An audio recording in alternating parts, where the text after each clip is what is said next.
Greetings from downtown Tulsa and from ONEOK Field as we get set for tonight's matchup in the Western Conference of USL, with Tulsa taking on Reno 1868 FC, two teams that are in playoff position here in the western side of the 2017 USL season. There you see our backdrop, one of the best backdrops in all of the USL. Welcome in, everyone. What should be a fantastic game tonight. I am Jeremy Poplin, joined by Dave Saunders, and we will take a look at the conference standings with these two sides. Tulsa currently sitting in 7th place there in the Western Conference with 26 points, and Reno 1868 FC in 4th with 30 total points. Both of these two teams have been hot. Tulsa on a 5-game unbeaten streak, and Reno coming off of that loss earlier this week to OKC. We will talk much more about that game coming up in just a bit, having their 6-game unbeaten streak snapped down the turnpike at Taft Stadium. Dave Saunders, we have an incredible evening of soccer planned for everyone tuning in tonight. Great to have you back on the broadcast, and this is a very important game for Tulsa to continue to hold serve on their home pitch with 6 total wins on this season right here at ONEOK Field. Absolutely. Good evening, Pop. Good evening to everybody wherever you are watching our broadcast tonight. Welcome to Tulsa, as Pop said, and welcome into Reno, who are the league's top scorers. And I think you're right with the term holding serve. I mean, the Roughnecks have proved difficult to beat here. Can they beat a very impressive Reno side with the league's joint top goal scorer as well, Pop? And we'll see a little bit of a different look to the Roughnecks here this evening. As a matter of fact, you see one of the main backline members in Kosuke Kamura that's not playing tonight. He has a bit of a knee injury, so it has shifted the lineup for Tulsa Roughnecks tonight as they get set to take on Reno. You talked about it. The top scoring team in all of the United States with 46 goals coming in. Now of the 46, which is incredible through the midway point virtually through USL, 21 of them have been scored by 2 individuals, including the leading goal scored or tied for the lead and the Golden Boot race is Dane Kelly, and what a fantastic player that Mr. Kelly is. Well, we saw him last year, didn't we, at Swope Park Rangers, and he's gone on to even bigger and better things this season. He looks to be forming a formidable partnership up there with Hoppano, as you say, 21 between them.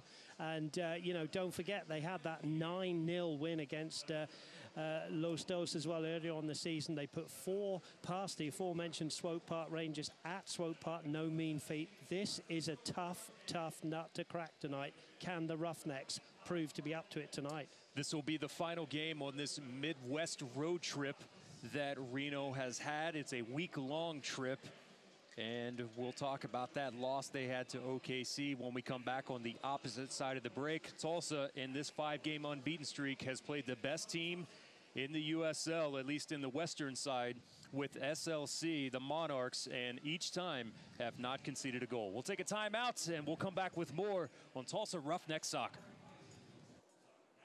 Your Tulsa Roughnecks return home on August 10th and 12th for a pair of matches with playoff implications. Join us on Thursday, August 10th, as we battle St. Louis FC on $5 Thursday night, where all tickets are $5 off. Then it's round 2 of the Black and Gold Derby as the boys look to make it 2 in a row against in-state rival OKC Energy FC on Saturday, August 12th. Kickoff is set for 7:30 both nights. Visit RoughnecksFC.com today to buy and print your tickets from home.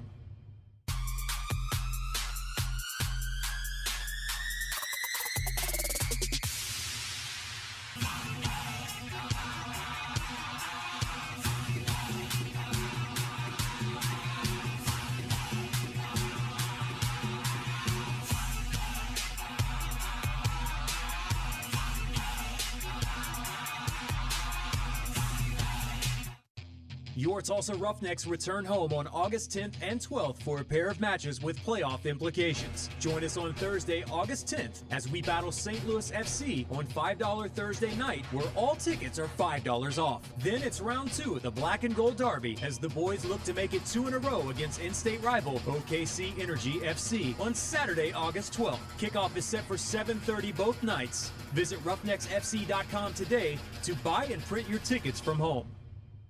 Former driller and 2004 Minor League Player of the Year Jeff Francis is coming back to ONEOK Field. Be here on Thursday, August 17th to get your Jeff Francis t-shirt and a chance to get an autograph from the former driller great. T-shirts for the first 1,000 fans brought to you by Fox 23 and Mix 96. Your Tulsa Roughnecks return home on August 10th and 12th for a pair of matches with playoff implications. Join us on Thursday, August 10th as we battle St. Louis FC on $5 Thursday night, where all tickets are $5 off. Then it's round 2 of the Black and Gold Derby as the boys look to make it 2 in a row against in-state rival OKC Energy FC on Saturday, August 12th. Kickoff is set for 7:30 both nights. Visit roughnecksfc.com today to buy and print your tickets from home. Welcome back to ONEOK Field as you see some of the fans here in attendance here this evening as they get set to see two teams in the top 8 in playoff position in the Western Conference as we have the coin flip. Now one of the new faces that we will see is Juan Pablo Katha, the captain for the Roughnecks. Out there you see Ockford as well for Reno. One of the new faces added this week in this, you would like to say partnership. It's not an affiliation, but there is somewhat of a partnership also with FC Dallas. We've seen Ja'Cory Hayes come down on loan from FC Dallas, and now defender Aaron Guillen on a temporary loan from FC Dallas. It's a one-game loan, at least for now. He's 24 years old. He's been with FC Dallas for the past 2 seasons.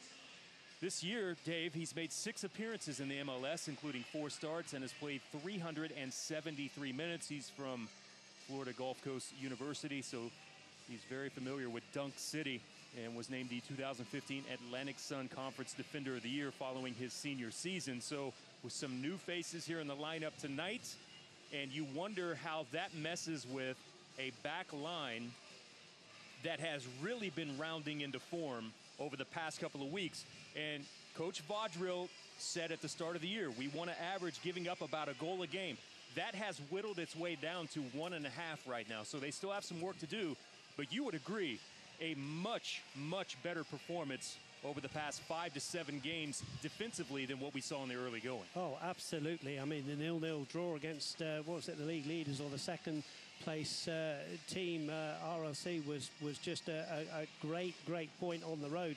Tonight it's going to be a little bit different, as you say. We think Ugarte and Jadema will be the middle two, and then we've got the new lad Guillen, as you said, pot weighing 32 at left back, and Bradley Bourgeois hasn't played too many games at right back this season, if at all. He's played in midfield, he's played centre back. Kosuke, a little bit of an injury, deserves a rest. Bradley Bourgeois will have to fit in well in that back four. Let's hope, you know, with Fabian Soder in such great form as we kick off, you know, let's hope they are hard to score on. I'd like to welcome everyone watching in Reno. I know the watch party taking place at Harris Casino, so settle in and welcome into the city of Tulsa. I'm Jeremy Poplin, that is Dave Saunders, and we are coming to you live from the Bank of Oklahoma broadcast booth here at ONEOK Field. Bank of Oklahoma is proud to support the return of professional soccer to the city of Tulsa. There's Corrales, who is playing a little bit of a different role as well. Typically we see him at left fullback and has been well known for being one of those attacking fullbacks. Lots of overlapping runs. At one point was second in the team in total crosses and has been a very valuable member to this attack. Here's Katha that wants to spray the ball out wide, unable to find one Joey Calistri there to the outside, and it's great to see Joey back, who went back to Chicago. He was recalled and then has been sent back down for the last 2 games. So Calistri and Fernandez that strong contention from the Chicago Fire here in the starting 11 this evening. Yeah, obviously two very, very key players. You know how much I admire Colin Fernandez, who sits in the two of the 4-2-3-1, and then they've got Katha at the point of the triangle in the midfield three. So very important. Lovely to see Joey Calistri back as well. You know, a man who can score goals. He's got 5 this season to support Swan Tussin up front. Here's Mr. Katha, who has had an impressive season of his own so far. Christian Tierjung, his first opportunity to get a touch, and here's the man that makes everything happen as he finds Ian Sventusson. Gets caught up in a little bit there, trying to dribble between several defenders and is taken off of the ball. But Juan Katha, the season that he has had, very impressive, Dave, and is one that is continuing to creep his way up as far as the statistical leaders inside of USL. Well, I'm sure Reno fans would say that they would pay their money alone just to see Dane Kelly with respect to the other 10, but we do the same here in Tulsa with that man Katha. He's just an amazing player, and you hope he ticks tonight, and he's good all-round player. Here's Roughnecks on the attack. That's a great ball from Calistri, getting to it before it crosses the byline. It crosses there. Easy play there for Bassano, who has it, but a good ball forward. Played for the long run there. Was that Guillen that was making that run, or who was that making that run from the back? It was good to see Bradley Bourgeois. Yeah, and he's sort of got his hand up to the manager there, Dave Vaudron, saying sorry about the cross there, boss, because he made an amazing run, got to the byline, pulled it back, but there was the keeper Bassano getting an easy first touch of the ball for Reno. There's Katha. You see 5 goals on the season. That's tied for second, but leading the USL in crosses with 138, 7th in chances created, 39, 8th in shots with 39, and tied for 7th with 5 assists so far on the season as we have a foul. Tierjung trying to settle that ball, knocked down from behind, and the Roughnecks now with an opportunity here on the first set piece of the evening. And let's throw that into the mix with Juan Pablo Katha. Here's the foul. Look, there's just a nudge in the back from Oxford, the captain there. And this might be a little bit too far, but you never know with this man Katha. You know, it's, 35 yards out, but he's pretty good from the dead ball position. He does have the wind blowing in his face and maybe just a tad bit across his body as he gets set to approach this ball. Curling ball that's there. It's a tad bit heavy and too deep.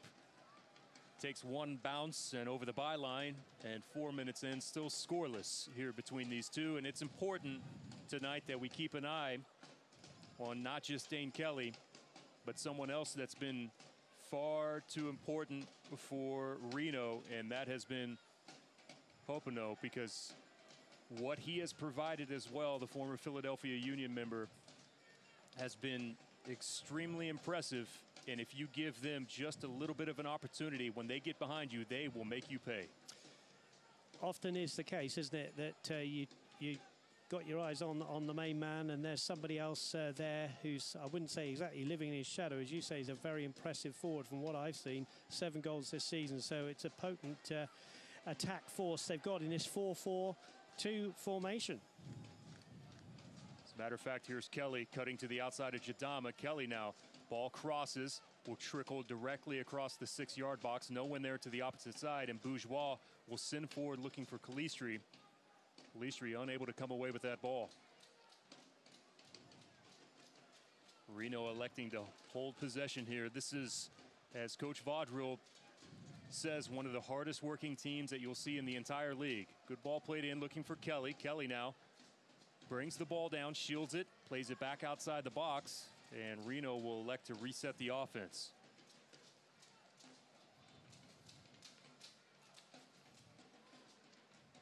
It's always interesting to me, Pop, when you have 2 different formations. Reno have come here with a 4-4-2, and the Roughnecks, as we know, play with a 4-2-3-1. So something, you know, it's holding your nerve, isn't it? What's going to happen in the central midfield? Sometimes it's 2 against 3 when Katha's in there. Will that be the place that the Roughnecks can get the advantage? But then, of course, you know, the Roughnecks play with really 1 up top, and Reno have come here with 2 up top, and we've already mentioned them in the first 5 minutes, what great players they are. That was a bit too much for Popino to be able to handle that ball. Goal kick now coming up for Fabian Serta, which finds himself inside the top 10 in saves in USL this season. keeper from Chile. Katha working here with Sventusson.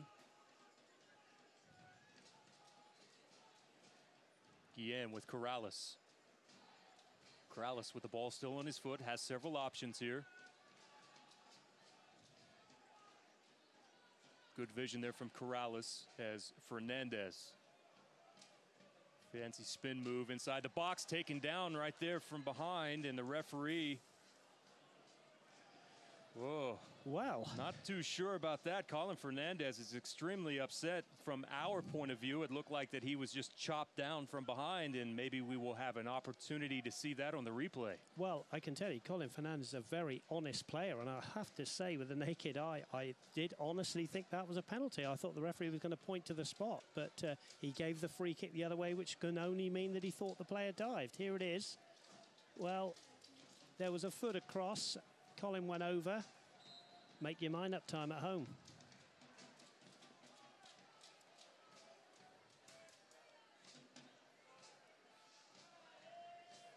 Roughnecks will start play from midfield. Katha trying to go to the opposite side. It was Corrales that got in the way. Here's a takeaway. Finds Sventusson. Sventusson with a little bit of space. Fires it directly at the keeper, and the ball just over the byline. And the referee will point towards the goal kick area. And Ian Sventusson, trying to add to that 8-goal total, missed a golden opportunity here early. Yeah, LaGrassa gave the ball away in the midfield. Good save, actually, to be fair to Bassano, twice. And then in the end, it just came off the shin of Sventusson. But he's a man in form. He wants another goal tonight to add to his 8 goals this season. And don't give him too much space, Reno defence, or you'll see him having a shot on goal. Good save, though. Bassano, who one time was a trialist with San Jose, has really come on strong here for Reno this season.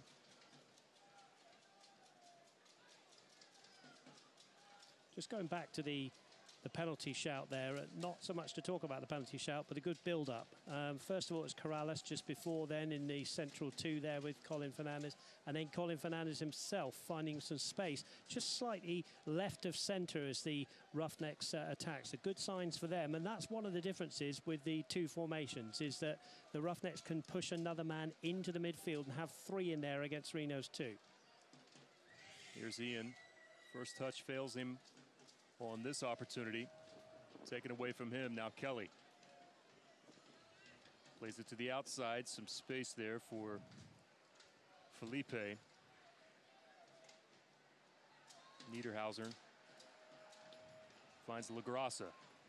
LaGrassa has settled into this defensive positioning in the middle of the field, and I think he's found his natural home as Matt LaGrassa. Now LaGrassa spent time in Tulsa last season after the loan from Sacramento. We saw flashes of it at a time with Matt.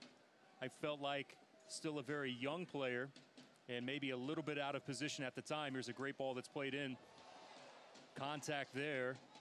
And if the referee is going to allow the opposite one on the other end to go free, then it's probably the correct call on this one to let this one go by the wayside as well. I have to say, another very, very strong shout pot for a penalty. Hoppano saying, well, what could I do? The player came behind me. It was Ugarte here, makes contact inadvertently, but down he goes. But the referee didn't think there was enough there for a penalty. Going back, he set the tone then that it has to be something over the top egregious in order to earn a penalty kick. Well, I heard a commentator today and we're listening to one of the England games, in England, and he's absolutely right. He said if that had been anywhere else on the pitch, it would have been a free kick. It's just one of those things that, and as I can talk as a referee myself, it's very difficult. You don't want to keep giving penalty after penalty, but we've had 2 good shouts for penalties, in my opinion. Here's Calistri. Cuts back to the inside. We'll leave it now centrally for Katha. Katha being harassed by LaGrassa. Not much that Katha could do with it. Got the shot off with the left foot, but directly at the keeper, Bassano. And he has it. And we'll roll it out on the outlet pass here for Reno to begin. Good play from Joey Calistri there, the number 7, down the right-hand side, pulling the ball back to Katha. Katha with a low shot, but a easy save for Bassano. But good to see Katha getting some space. Going back to LaGrassa, just feels like that he's at home in that position, and here you see him step in on that ball, and that's what has also given him, and I don't think that it's anything that LaGrassa is going to do that is going to wow you. He's one of those blue-collar, solid players, and that's why you see him, as far as passes completed inside the top 10 in USL, he's found a home. Absolutely. Here's another attack. We'll come to him again in a minute. There's a run that comes through. That was Felipe that came through, trying to get a piece of that to settle it. Fabian Serta had it. Now, one concerning item on that penetration there by Reno. You saw Jadama, and the one thing that, again, you cannot allow to happen is to have Openo get behind you, and Jadama allowed that to happen. Yeah, very important that defenders stay goal side, and especially, we keep saying, against these two, they are going to run them ragged tonight, and the Roughnecks have got to stand up to the task. And you're absolutely right. Openo has found some space down the right-hand side nearest to us.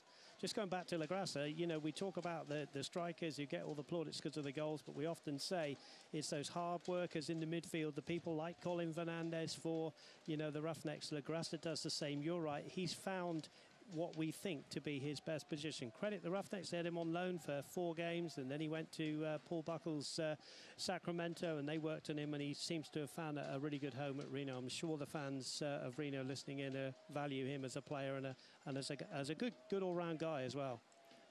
Bit hesitation there from Guillen. Jadama. Some press there from Reno. I know one of the areas that Coach Vaught was concerned about. Boy, Ian's been extremely active so far. How about that save there on the touchline? Fernandez now working with Katha. Finds Corrales centrally.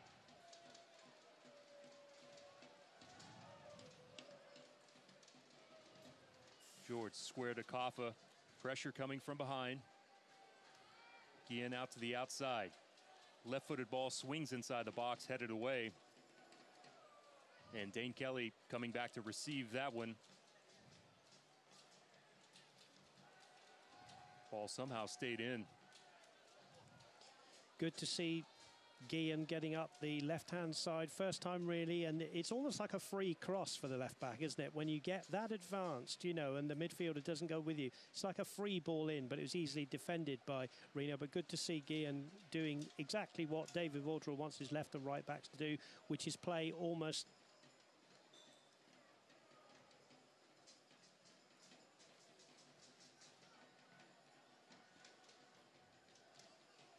LaGrassa will get this one started. Now across the back line to the opposite side of the pitch.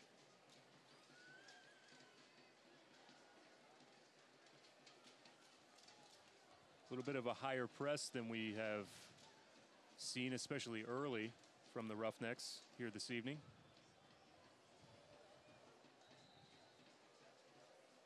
Yes, it is, and as you said, Svan Tussen's working very, very hard. He always does, but he's got into some good positions, won the ball, you know, even on the touchline, and found other players in an orange shirt more centrally. So it's all looking good for the Roughnecks. But we've got 2 good teams here, Pop, and it's been a good first 15 minutes, 0-0, but 2 good teams on show tonight. Katha unable to control right at the edge of the center circle. LaGrassa looking forward.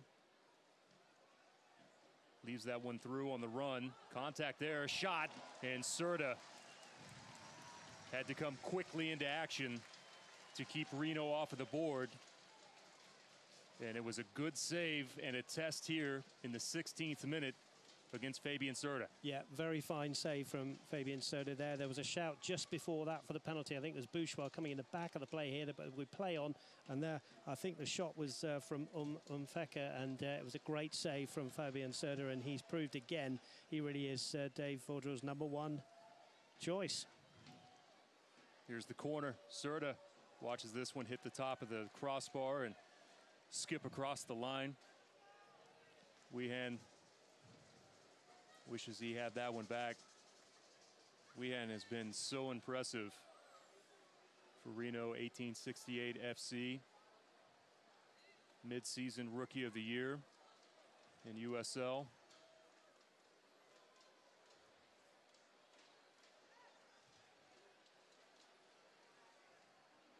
Chidama.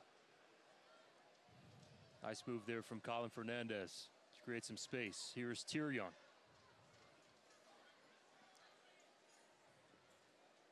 Signed 2 weeks ago.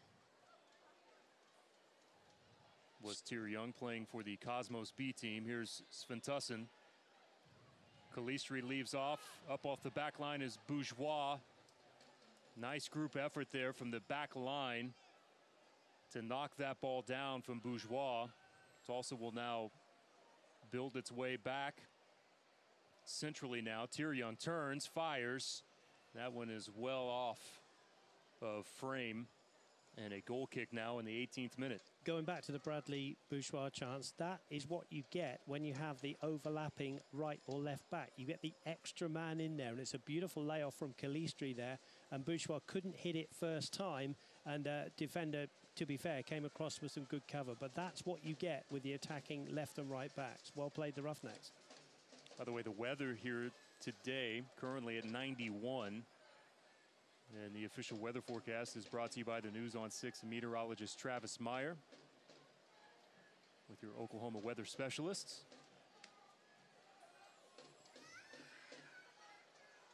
Looking for Felipe, little touch there, and look who it is.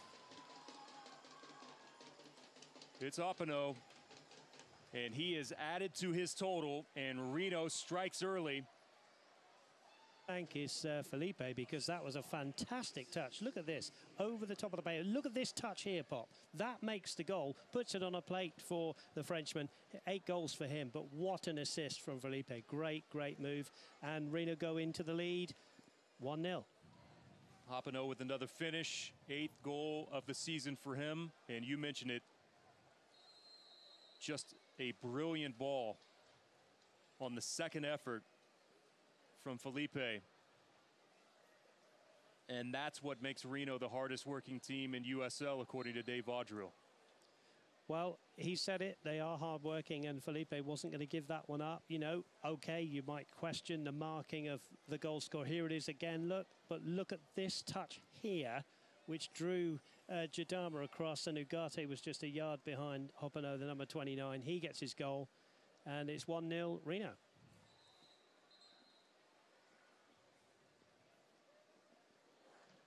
And as we always say, when the Roughnecks go behind, how can they respond? How will they respond? In seasons past, you know, it was it was very difficult when they went behind, but they seem to have a knack of being able to come back. Here's Katha's ball in. Easy for the keeper, who picks it out of the air. So far this season, Roughnecks are 1-6-1 when the opponents score first. So they have had their struggles, but that win and tie has come here in the last several weeks when conceding the first goal.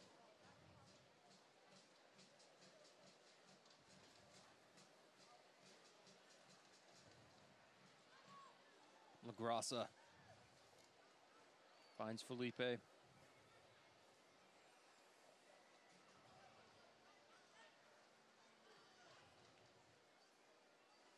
It's interesting as well that Felipe really hadn't had much in the way of attacking touches. That was really his first, chance to assist, and he took it extremely well. LaGrassa cutting that ball down in midfield, presents an opportunity. Good defending there from the newcomer, Guillen, stepping in front of Opino.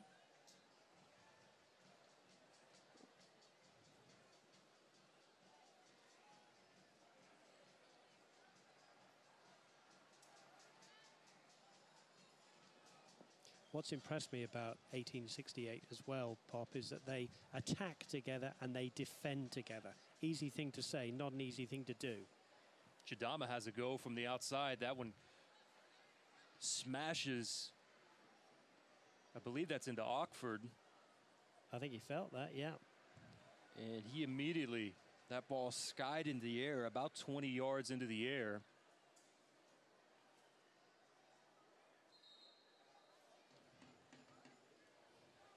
He's holding what looks like the very top of his head.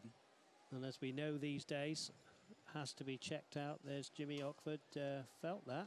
Tough campaigner, the captain. And I think it was just the shot from Jadama into the ball onto the head, wasn't it? Must have just caught him wrong, I think. Here it is see again. On the replay. Yeah. That's about 35 yards out. Ooh.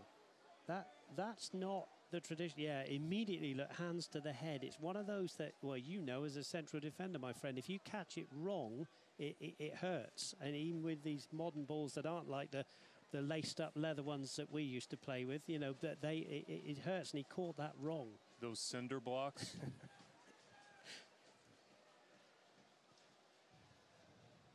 Yeah, and what he's doing there, he's positioning his body. He's trying to get low to deflect that ball out of the box. And it caught him right there on the very top of his head, and you could see. And this is the right move, by the way. Go out, make sure that he's okay. If there's one thing that I can say about the game growing in the States, it seems that we have the concussion side of things under control a little bit better than other parts of the world. It's a great ball that's played in from Katha. Off of the deflection, bounces back out. Guillen. Tyrion. Calistri now surrounded there just outside of the arc, poked away. Bourgeois bodied off of that ball, and Corrales there towards the halfway line as Kelly was stalking behind him.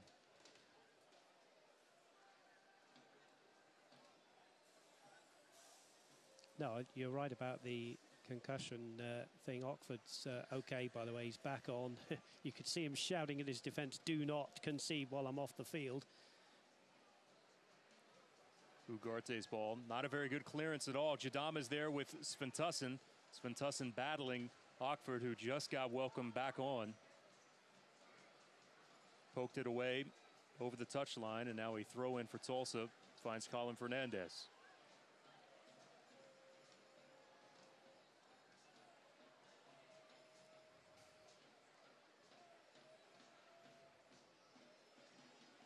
Bourgeois trying to get some space off of that byline.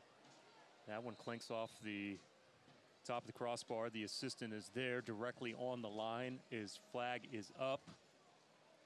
And we have a goal kick. Another thing that Reno 1868 do very well is that Hopano is playing as one of the front two, as we know, in a 4-4-2. Whenever he can, he comes back, and he was picking up Juan Pablo Katha there in that last move, which makes it very difficult for the captain of the Roughnecks, Katha, to find any space. So again, he's been well drilled, and they're well coached, and they're a class outfit.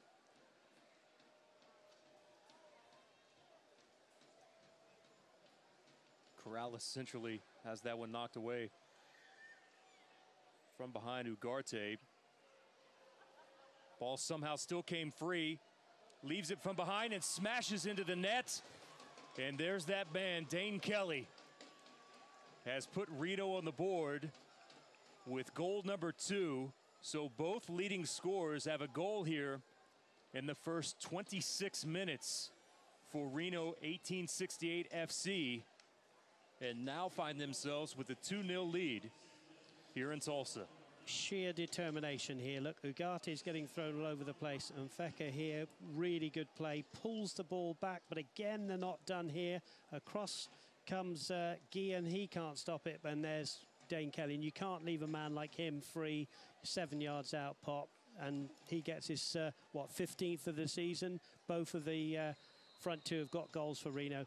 Mountain decline for the Roughnecks. We'll see how good they are now. And so far, the question heading into the night was this back line of the Roughnecks. How would they come into tonight's match with some shuffling in the back line? and 2 goals in the first 26 minutes. It's Calistri. It's Ockford, the captain, commits the foul. Opportunity here for Tulsa. Trying to pull one back. But just going, to both of the goals, they've virtually been, in and around the 6-yard box. And, both strikers have the knowledge, just a little know-how to get away from the defenders. And basically, they've been 2 tap-ins, haven't they? Well-taken goals, but good movement. Katha. Bourgeois had an opportunity.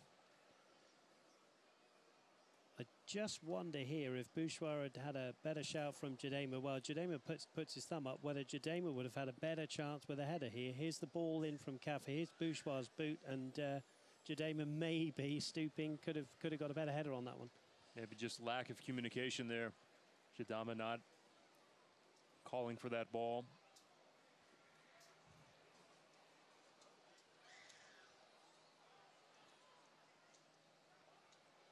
Soccer fans, Nike is the official sponsor of the USL. For more information, visit nikesoccer.com. Dane Kelly's down here. Referee stopping play because it could be a head injury. The man who's just scored his 15th of the season.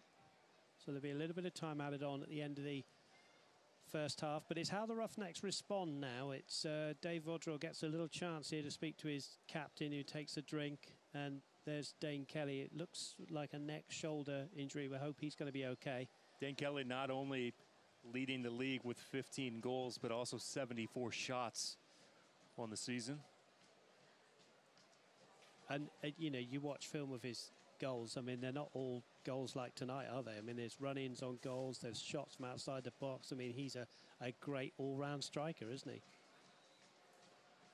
Both of them have so much pace. They're not just quick, but they're both extremely fast. When you put the combination of Openo with Dane Kelly.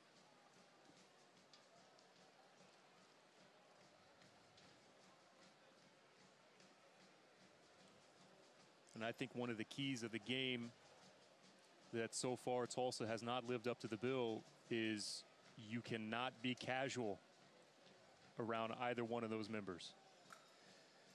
Well, yeah, exactly. I mean, I'm sure Dave Vaudreuil would have spent time during the week with the defenders, and he would have been talking about them. It's an obvious thing, isn't it? You've got the league's joint top goal scorer before tonight. We've got to keep him quiet, keep the other guy quiet as well. But it's easy to say and it's hard to do. They did it okay with Drogba, didn't they? With respect, these two are, probably a little bit quicker in their stage of their careers. So it's a difficult thing to do. And the Roughnecks have got to come from behind and get something out of this game tonight now.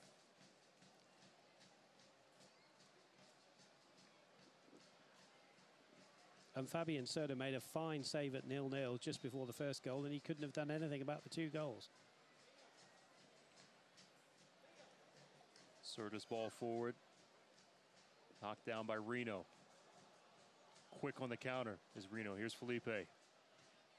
Has some space in front of Guillen. Dane Kelly with the diagonal run inside the box. Jadama draped all over the back of Dane Kelly. Roughnecks do well to turn Reno 1868 FC away. Fancy footwork from Juan Pablo Katha up near midfield. LaGrassa commits the foul. You don't mind that foul if you're Reno. Brilliant piece of skill from Katha just before there to leave Ockford standing. How did he come away with that in that tight quarters? I think he got, to be fair, it was a great piece of skill. I think he got a little bit lucky with the bounce of the ball, and then LaGrassa, as you said, committing the foul on halfway, taking one there for the team. Didn't get a yellow card though. Offside flag is up. Guillen's upset. Didn't feel like that he was in the offsides position. Fans, you can stay up to date on the latest USL news and information from around the league. Tune in to USL Coast to Coast with Mike Watts, Mondays at 9 p.m. Eastern on Sirius XM FC Channel 85. Also, don't forget, Sirius XM FC will air the USL Game of the Week. You can check out USLsoccer.com for dates and times.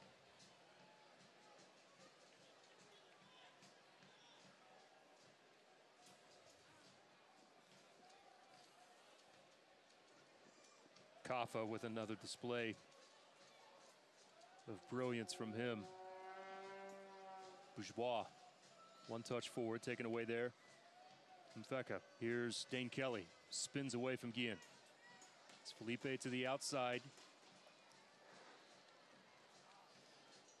Reno 1868 are making it very difficult for the Roughnecks. They press so quickly when the Roughnecks have got the ball, and they want to, to win it back so quickly and then get in possession as they are now, making it very difficult for the home side. Little breather here with a free kick.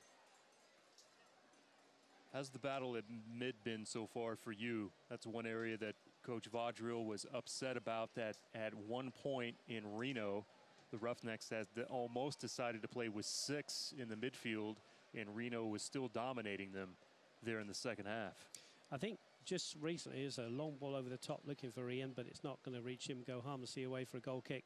Just recently, I think you'd hand it to the away side. I think they've won the central midfield there. They've brought Felipe in on the right-hand side. Legras is doing a good job cutting out lots of stuff that they can't, the home side, the Roughnecks, can't get the ball through to Katha. So in some ways, I think in recent times, I think you give it to Reno. But early on, we saw both Corrales and Colin Fernandez getting space towards their left-hand side, the Reno right. But that seems to have dried up a little bit lately as well. Possession currently in favor of Reno, 52% to 47%. Which is unusual for the Roughnecks, Pot. They normally dominate possession, don't they? And I think that shows how hard-working they are and how much they press. But here come the Roughnecks again. Felipe battles back to win that ball. Calistri picks the pocket now in a battle. Niederhausen did very well there, because it looked like Calistri was just free of the shackles there just for a moment. Here's Corrales working his way through 2 players. Corrales now back on the run. He felt like a foul should have been called there from Mfeka.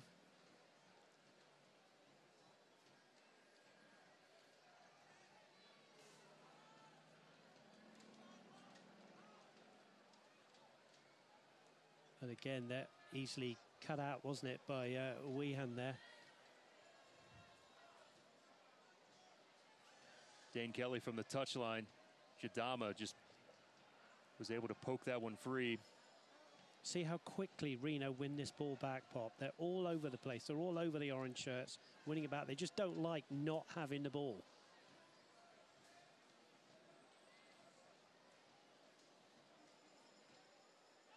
And it's the Roughnecks who are doing the chasing at the moment. You hear Coach Vaud saying make them defend all the time, and that's exactly what Reno is making the Roughnecks do right now.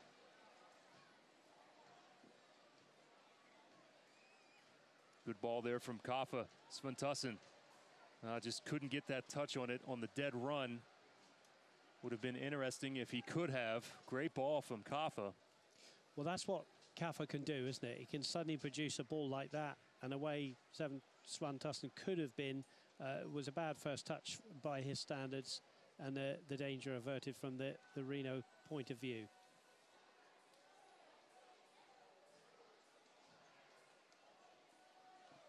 Easy for Serta towards the corner of the box.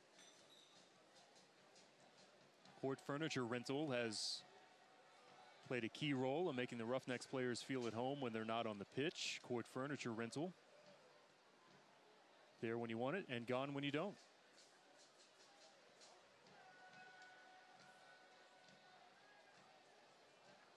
From the home side's point of view, if they could get one, just nick one here in the next 10 minutes before half-time, it would really set the game up well for the second half. You're getting the sense that Bourgeois is starting to feel his way out. They're playing fullback on the outside. Well, we mentioned it early, didn't we, that I can't remember him, Pop, playing at right back. I might be wrong, but I've seen him play central midfield and centre back, but here he is on the ball now, and you're right, and he's got to get forward up that right-hand side. Tyrion, tight space for Sventusson. Tries to dribble through 2 or 3 defenders, unable to do so. Corrales now giving chase, and Bourgeois will come away with it.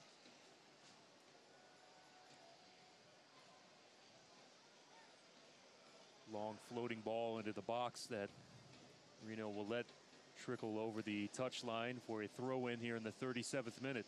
I'm struggling to think of a team that I've seen here this season at ONEOK against the Roughnecks that has worked harder than these boys, Reno, that are really pressing and winning the ball back and not giving the Roughnecks any time. You know, from memory, I think this is the most impressive away team that I've seen in terms of that.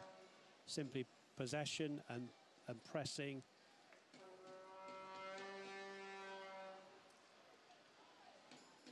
The press has been pretty incredible so far, and I don't know if I've seen a team that transition-wise, you know, jumps as quickly into offense as what Reno does. Well, it's not just about sticking 2 good boys as they've got up front. And no, then, it's not at all. You know, they're all working. There's Hoppano, you know, and he's working back for the cause as well. You know, they all do it. Dane Kelly's been defending as well. So Weehan's such a key piece to that. Yeah. Tyrion tried everything he could to save that ball, but a throw-in coming up. USL is one of the most prominent second division professional leagues in the world, featuring some of the game's top talent and rising stars. You can stay up to date with all the latest league news and information by visiting uslsoccer.com or follow them on Twitter at USL. But, you know, if you're a Roughnecks fan watching this, you have an extremely good coach who will want to get to half-time now, sit the boys down and tell them exactly what he wants them to do, where they're going wrong, and how he's going to make some changes. Pretty impressive bench tonight as well for the Roughnecks, so we could see the substitutes playing a really big part in this game tonight. But at the moment, survival, next 7 minutes, if they can nick a goal, that will be the bonus. This is one of the first teams in quite some time, even with some of the away matches that we've seen impose their will on Tulsa. Well, I think that's right. I think I said earlier that, you know, the possession stats would be in favour of Reno, as you gave us a couple of minutes ago, Pop. And that's unusual because the Roughnecks normally dominate possession. Katha's all over the pitch, you know, probing passes. And it just, Reno have made it extremely difficult for Katha and the others to get on the ball. Simple as that. There's Corrales waving everybody forward. With the 0-0 result on Monday at Rio Tinto, it was the first time in quite some time as well that you've seen Tulsa really seem to hold back a bit and play a different style than what we've seen. Here's Fernandez. Fernandez on the dribble and hits one directly at Rusano. Has that one covered up. Good turn there by Fernandez and saw an opening. Kept the ball on the boot and then had a small opening for an opportunity. But that's really the first time that we didn't necessarily see Tulsa, you know, push the tempo a little bit and press almost at any point in the game. And Coach Vaught said that that was on purpose to have the Monday game. They know they've got 3 home games. This one here, one Thursday night, then the Black and Gold Derby coming up on Saturday with OKC. It was on purpose because you're playing at altitude and wanted to save a little bit of the legs for these matchups here.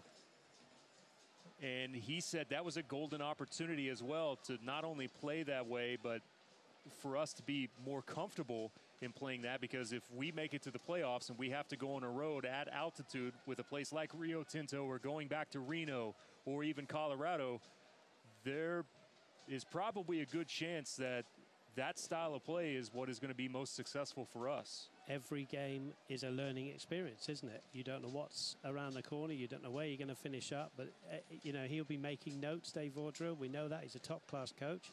And here's what they need to do. They need to get this man more involved and Brady Bourgeois on the other side.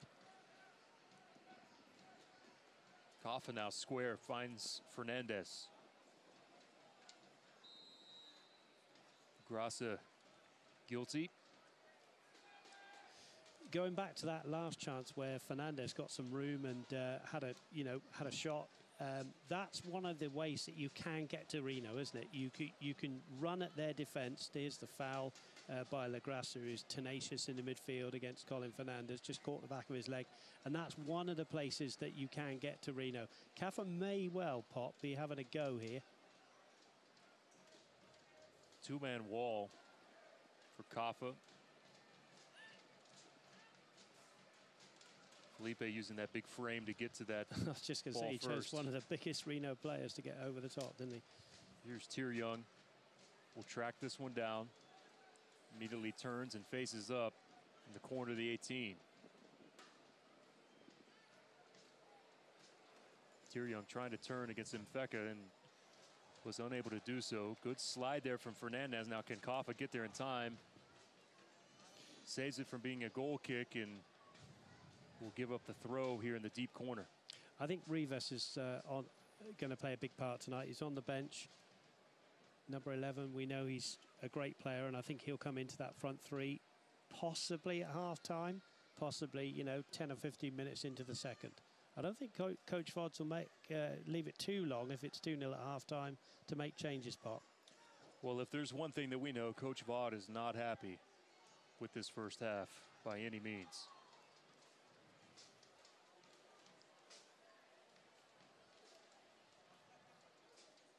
Felipe picks the pocket of Tyr-Young. I don't want to sound like a broken record, but then again, that's typical of Reno. Felipe winning that ball back. They just want to have the ball all the time. That's the game of football for you, isn't it? Soccer fans, Nike is an official sponsor of the USL. For more information, you can visit NikeSoccer.com and stay up to date with the latest USL news and information from around the league. You can tune in to USL Coast to Coast with Mike Watts Mondays at 9 Eastern on Sirius XM FC. That's 9 p.m. on Channel 85. And don't forget, they will also air the USL Game of the Week on Sirius XM FC.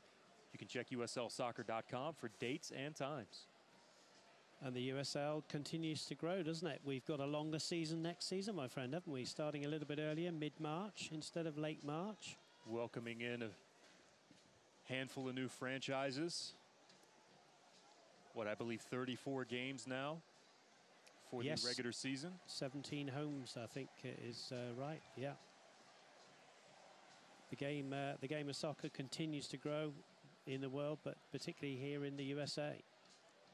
All 10 MLS sides are back next season, and I believe the addition of one as well. That news will be coming up shortly from the USL. And we won't get into the promotion relegation debate, my friend, at the moment. That would take us a good hour. We'll save that for the podcast. Dane Kelly trying to work against Mojadama.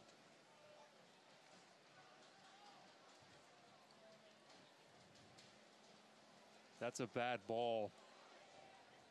Lackadaisical from Tulsa. Well, that's one of the things that Lloyd and Dave Rodra would have written down on their piece of paper to say at half-time, isn't it? Quality. Gonna have 2 minutes added on.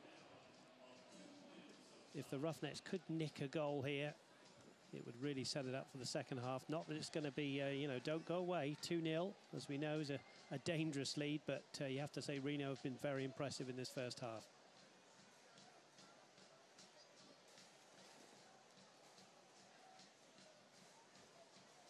Yeah, frustration there from Katha. Yeah.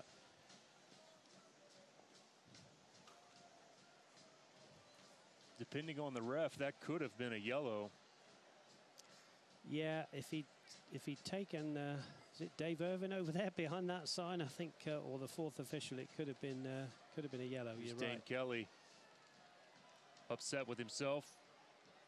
And Katha's upset with himself, and he's upset because he's not getting the ball, and we know what he's like when he's got the ball at his feet, but it's very difficult for him at the moment. He's not had too much service and not been able to give too much service, so he'll be, I'm sure, having a word with the coach at half-time as well about how they can rectify that situation. I think his reaction sums up the first half for Tulsa here this evening.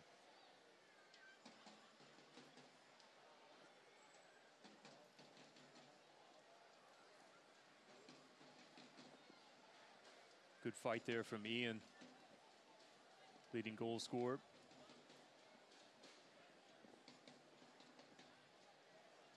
Tulsa has been surrounded every time that their possession has been anywhere in the vicinity of the 18, Dave. You've seen 3, sometimes 4 gray shirts surrounding orange almost every single time. Credit the goalkeeper and back 4, but also the 2 men in front, Lagrassa and Mfeka, because they've been really, really good. They've got to be fit and conditioned, Bob, because they're up and down in a 4-4-2. There's half time, and we can only hope that David Wadrill, as we know he will go in there and he will tell the players exactly what he wants from them in the second half. Well, we're seeing why USL is one of the most prominent second division professional leagues in the world, featuring some of the game's top talent and rising stars. Don't forget to stay up to date with all the latest league news and information by visiting the website uslsoccer.com and follow them on Twitter at USL. We'll get a word from the head coach of the Tulsa Roughnecks, Dave Wadrill, coming up here in just one moment. But the scoring tonight, Popenoe in the 18th and Dane Kelly in the 26th. Coming into tonight, of the 46 coming in, 21 of those goals had been scored by the combination of those two, and they've picked right up where they've left off here this evening. 23 now combined for the season. All right, we're going to go down on the field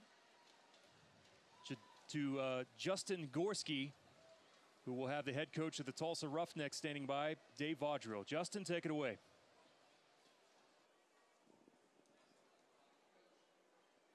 First half, you know, down 2-0, you know, Dane, Kelly, and Hopino both got on the board there. What do we need to do? How do we slow them down, and what do we do for the second half? Well, we got to win second balls, right? All these balls in the midfield, they seem to, even though they played Wednesday night, they seem to be getting on the end of all of them, and we're kind of standing and passive and letting them run, and then, you know, two tap-ins, both of them unmarked, because we're not organized and we're not doing a good enough job working to get those second balls. So, but there's still a lot of time. I think we're moving well. We've still got plenty of legs. We're going to make a run for it in the second half. Got to get the first goal. What do you tell the guys in the locker room here? Stay calm. Keep playing. You know, we have to keep our game. We're getting a little stagnant. Guys standing on top of the box with 3, 4, 5 guys there trying to stand there and receive balls at your feet. You got to keep moving. Open up a little bit, get behind more, make them run. They should be tired from Wednesday night. We've got to put a little more pressure on them. Thanks so much, Coach. Good luck this second half. Pop and Dave will send it back up to you guys. All right, thank you, Justin.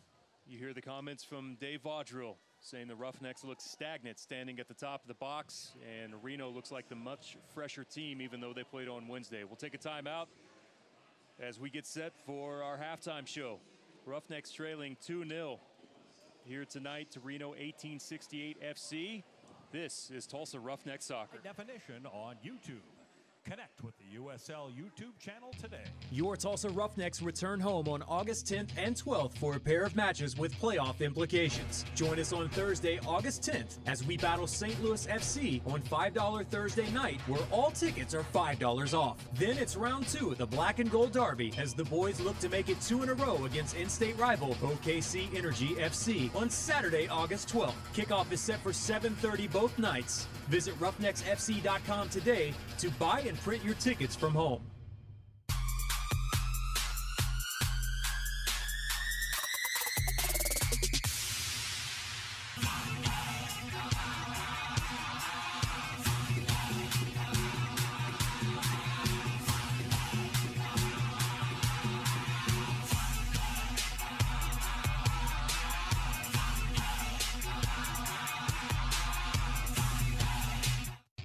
Your Tulsa Roughnecks return home on August 10th and 12th for a pair of matches with playoff implications. Black and Gold Derby, as the boys look to make it 2 in a row against in-state rival OKC Energy FC on Saturday, August 12th. Kickoff is set for 7:30 Black and Gold Derby, as the boys look to make it 2 in a row against in-state rival OKC Energy FC on Saturday, August 12th. Kickoff is set for 7:30 both nights. Visit roughnecksfc.com today to buy and print your tickets from home. The Tulsa Drillers are battling the San Antonio Missions at ONEOK Field.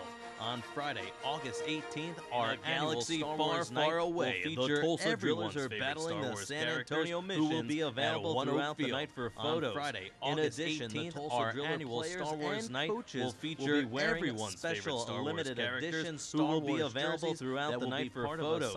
In addition, the Tulsa Driller players and post-game fireworks will be wearing special limited edition Star Wars jerseys that will be part of a silent auction during the game. Plus, post-game fireworks brought to you by Tulsa Habitat for Humanity, News on 6, and K95.5 FM. I was very independent, thought I could take care of myself. I fell and I had to have Meals on Wheels. After my stroke, was very when Meals on independent, Wheels started, thought I could take I care was of an island in the myself. sticks, so to speak. I fell and I had to have Meals on Wheels. As someone who's housebound, when having someone check on me assures me that I'm not forgotten. Meals on Wheels has given me a motive freedom that I wouldn't have otherwise. Having someone check on me We're the clients. assures me that I'm not forgotten. Meals on Wheels has given me a motive freedom that I wouldn't have otherwise. Let's do lunch. We're the clients. 1 in 6 seniors faces the threat of hunger, and millions more live in isolation. Drop off a hot meal and say a quick hello. Let's do Volunteer lunch. by donating your lunch break at America Let's Do Lunch, and millions more live in isolation. Every year, Drop off a hot meal and say a quick hello. Volunteer by donating your lunch break at AmericaLet'sDoLunch.org. Food waste is a serious problem. Every year, 40% of all food in the U.S. never gets eaten. Your family is going $1,500 a year in the trash. We're working hard to put food waste on the chopping block. It impacts all of us. And you can do the same at home. Learn how to cook it, store it, and share it. $1,500 a year in the Don't trash. waste it. We're working hard to save the food waste on the chopping block. And you can do the same at home. Time to Learn how vote. to cook Five it, store nominees it, have and been share named it. for USL Just Player don't of the waste Month, it. recognizing Go to top performers from the month of SaveTheFood.com. July. The Charlotte Independents lead the USL way with fans, two it's time to nominees. vote. Jorge The five Herrera and nominees Enzo have been Martinez named for USL Player Herrera of the Month, scored 8 recognizing goals and added top 2 performers assists from as the the month of Independents July. were The Charlotte undefeated throughout the Independents month of lead the July. way with two Martinez nominees. added 3 Jorge goals and Herrera 3 and assists, Enzo helping Martinez. Charlotte move into Herrera second scored place 8 in the goals Eastern and added 2 Conference. assists as the Real Independents Monarchs was SLC's undefeated Chandler throughout the Hoffman month of pushed July. his way into Martinez the USL added 3 Golden Boot goals race, and 3 scoring assists, 5 helping goals Charlotte throughout the move month into to go second along with place 2 in the assists. Eastern Conference. FC Cincinnati's Real GB Monarchs Fall SLC's continues to Chandler be Hoffman dominant. pushed his The way St. into Louis the striker USL recorded Golden 4 Boot race, goals and 1 scoring 5 assist goals in the month throughout of the July month to go along Rochester with 2 assists. goalkeeper Tomas FC Gomez Cincinnati's also had a GB stellar Fall month, continues posting to be a dominant. .60 The St. goals Louis striker against recorded average, 4 behind goals 3 and 1 shutouts assist and in 14 the month of saves July. across 5 appearances. Rochester goalkeeper Voting Tomas comes to a close Gomez Monday, also had a August stellar 7th month, at 9 posting a.m. a Eastern, and the winner will be announced Thursday, August 10th. Behind 3 For USL shutouts Network, and 14 I'm saves Morgan across Conklin. 5 appearances. Voting comes to a close Monday, August 7th at 9 a.m. Eastern, and the winner will be announced Thursday, August 10th. For USL Network, I'm Morgan Conklin.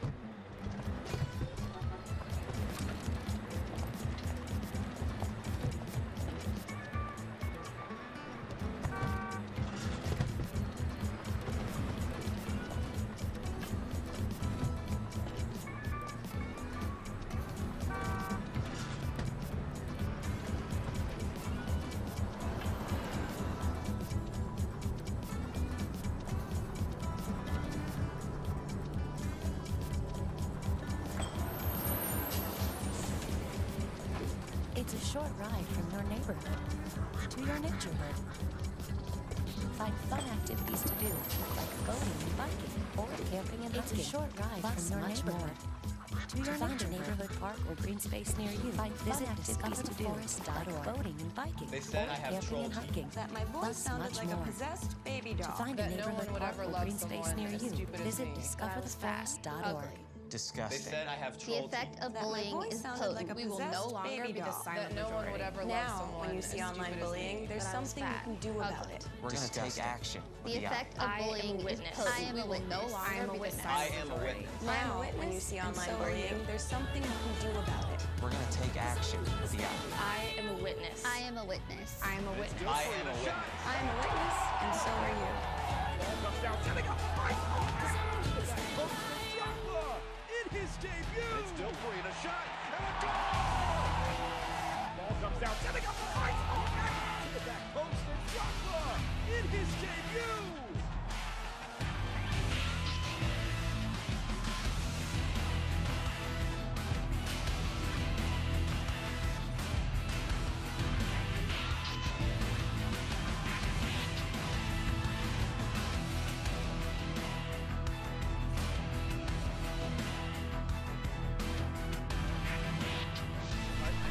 feel the excitement? Now it's my pleasure to introduce the president, Jake Edwards of the USL. It's great to finally be here. I know you can feel the excitement. And our Chief Executive Officer, Katha, as we welcome another fantastic professional soccer club. It's great to finally be here and a fantastic representing the league into our USL Chief Executive Officer, Katha, as we welcome another fantastic professional soccer club into our league. And a Fresno is a strong and vibrant market full of passionate soccer fans. We've seen that evidence.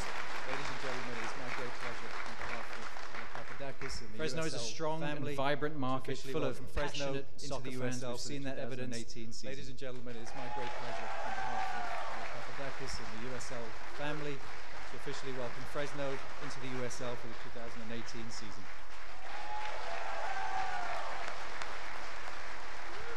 It's going to be a great ambassador for Fresno. I think it's going to be a professional sports team in your town. And we need to get behind the team and make it going to be a great ambassador for Fresno. So with that, thank you very much. It's going to be a professional sports team in your town.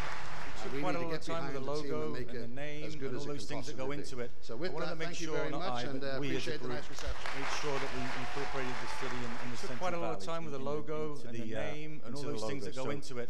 I wanted to make sure, not I, but we as a group, we're going to make sure that we incorporated the city in the Central Valley. So that's our new logo into the logo. So with that said, we're going to take the mask off. So that's our new logo. Firstly, the club's called Fresno Football Club. First thing that stands out, obviously. Fresno means ash tree in Spanish, if you didn't know that. And the colors come from your flag, the Fresno flag. It's got the ash leaf, it's got sun, it's got the light blue, and it's got the gold. So we felt that we wanted to make sure we had that in there.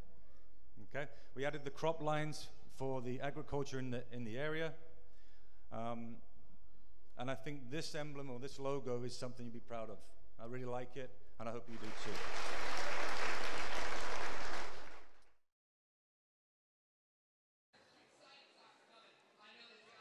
And welcome back. Live to ONEOK Field. You see the shot of downtown Tulsa as the Roughnecks trailing 2-0 here to Reno 1868 FC. We saw the package from Fresno being introduced into the league. Jake Edwards there, Ray Beshoff, who is the owner of Fresno. That's a community, Dave. I spent some time there last year in my travels with the University of Tulsa football, and that's a community that you could tell is right on the verge of something big, growing. The PDL side has had tremendous success. The women's league there, I believe the Freeze has had some success as well. You could just get the sense that a community like that was in need of another outlet for soccer, and you've traveled all across this great country as well, mainly on the East Coast, but Fresno is a city that fits perfectly with the motto of USL. Yeah, absolutely, and Jake Edwards knows what he's doing, doesn't he? And they're ready. They've got a great fan base. We've just seen that lovely piece there. Welcome along to them, and the USL continues to go from strength to strength. It's truly amazing what this league has accomplished in such a short time to now continue to add more teams and to add to the schedule as well. This league is going to continue to get better, and it's incredible what a second division or second tier league has done like USL, and with the opportunity to continue to grow. Let's look at some of the highlights from the first half tonight with Reno and Tulsa, two teams that were in the top half of the table here in the Western Conference. A good look at Coach Vaught walking in, got that hair slicked back, looking like a G walking into the stadium tonight. And here's the first big run here from Bradley Bourgeois, who's starting on the outside for the first time this season. Immediately raises his hand here, knew that he missed an opportunity there as that ball got to the byline, Dave. Yeah, good signs from Bourgeois early on. Here's Katha's free kick into the box, which is just evades everybody, but going back to the Bourgeois cross, just didn't get it away from the keeper enough. Here's an opportunity from Ian Sventusson. It was a giveaway in midfield. Quick ball there from Fernandez, and Ian hits it directly at the keeper. Give credit to the keeper on a great save, but a missed opportunity early. Yeah, Ian Sventusson wanting to add to his tally, impressive tally this season. There he is. He really had that one look at goal. Good save by the keeper. Here's Hopino. An amazing touch from Felipe. finds Hopeno, who's running through, gets behind Ugarte, and we'll see it on another angle here. This is goal number 8 on the season now for Hopeno. But he will credit, as I said in commentary, this assist. Look at this touch coming up there. Look, hands it on a plate for Hopeno, and that's brilliant assist from Felipe. 1-0, that was. Yeah, Hopeno continuing to show just how great that he's been, and not to be outdone, here's Dane Kelly, who gets on the board. Mfeka, just incredible amount of work. Lays the ball off, brilliant ball, and Kelly, easy touch there into the back of the net. He strikes, is now the leader in the USL all by his lonesome with 15 total goals on the season. Sheer persistence here and a lovely layoff there at Dane Kelly. He scores them from outside the box, but he can equally as well score them from 6 yards out. Sign of a great, great goal scorer. And at the end of the half, there's frustration from the captain from the Tulsa Roughnecks, because it's been that kind of half for the Roughnecks. Sums up the first half, absolutely. Goals by Hopeno and also Dane Kelly give Reno 1868 FC the 2-0 lead here at halftime. We'll take a timeout and come back with the second half coming up next, live here from ONEOK Stadium.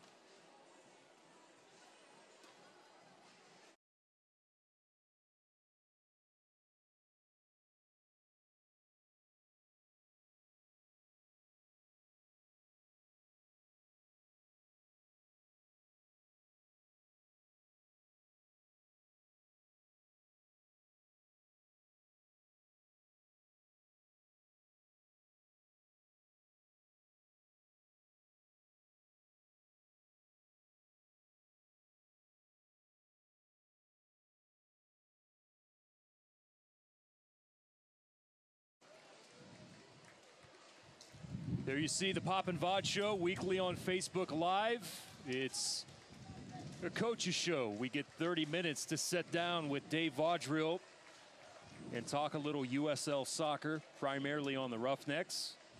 Coach Vod was very happy for one of his Princeton guys getting an opportunity at LAFC. Did you see the big announcement over the weekend over LAFC?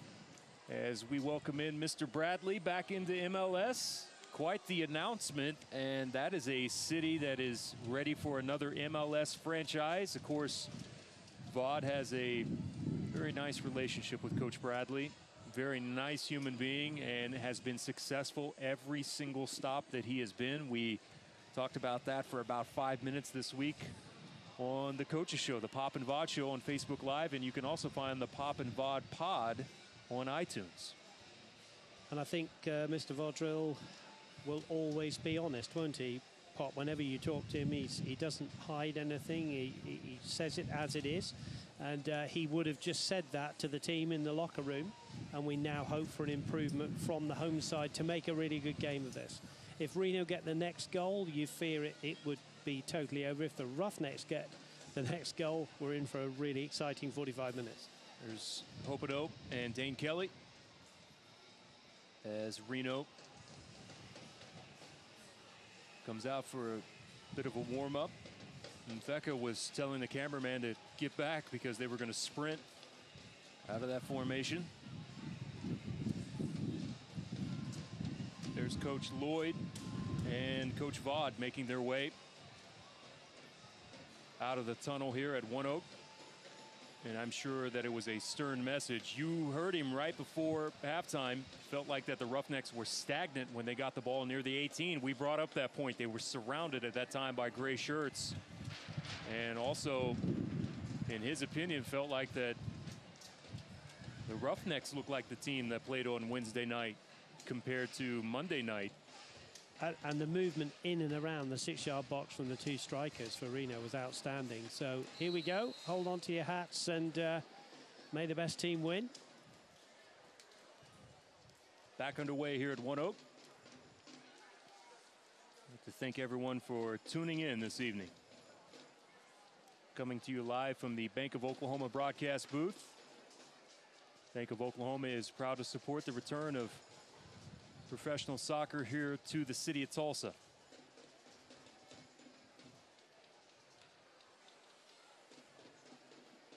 And quickly on the opposite end, here's an opportunity for Reno. Misplayed there by Dane Kelly. and that would have been in a very dangerous position for Tulsa.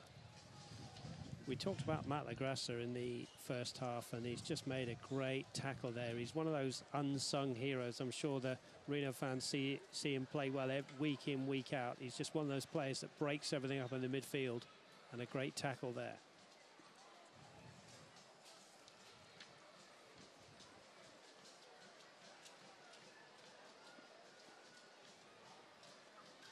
Tulsa just needs to find a way to pull one back. And then watch the energy level pick up a bit. Corrales. Corrales was suffering from a bit of a knee injury in training. He was receiving extra attention from the training staff here earlier this week. Coach Vaugh did say they felt like that he would be ready to go here tonight in the starting 11th as Calistri out wide. Cuts to the inside. Left-footed ball looking square for Katha, knocked down. Calistri's had, you know, by his standards, quite a quiet game. But again, Reno have pressed him and not allowed him any time on the ball. But he's a big, big player for the Roughnecks in the second half. How many balls has Niederhausen won here this evening? Referee points for a goal kick. Yeah, correct decision. Just ricocheted off Katha's chest there. I don't think it'll be too long, as I said in the first half, before Coach Vaudreuil goes to the bench. There's a couple of players warming up over there. I think it's Rivas and Ayala. Maybe a double substitution after another, 5 minutes pop, maybe. I think so far tonight, both of us have been extremely impressed with Luis Felipe, who's been back and forth with San Jose this season. Reno has had about a half dozen players go back and forth between Reno and San Jose. Well, I can't think of a weak link in their side at all. I think they've all played well, all of them, including the goalkeeper. You know, they really know what they're doing. They're well coached, they're well drilled, and we keep saying the same thing. It's made it very, very difficult for the men in orange, but it's game on now. They've got to press of the Roughnecks and try and get the next goal. Reno played with virtually 10 men. Red card came, I believe, in the 28th minute on Wednesday night. By the way, that has been overturned by an independent panel. It was a strange red card, and Reno got OKC'd in that game on Wednesday night. The 1-0 win for the Energy. And OKC in town 7 days from today. Tulsa took the first edition of the Black and Gold Derby there in Taft. 2 appearances inside of Taft for the Roughnecks this year, just 1 for the Energy here at ONEOK.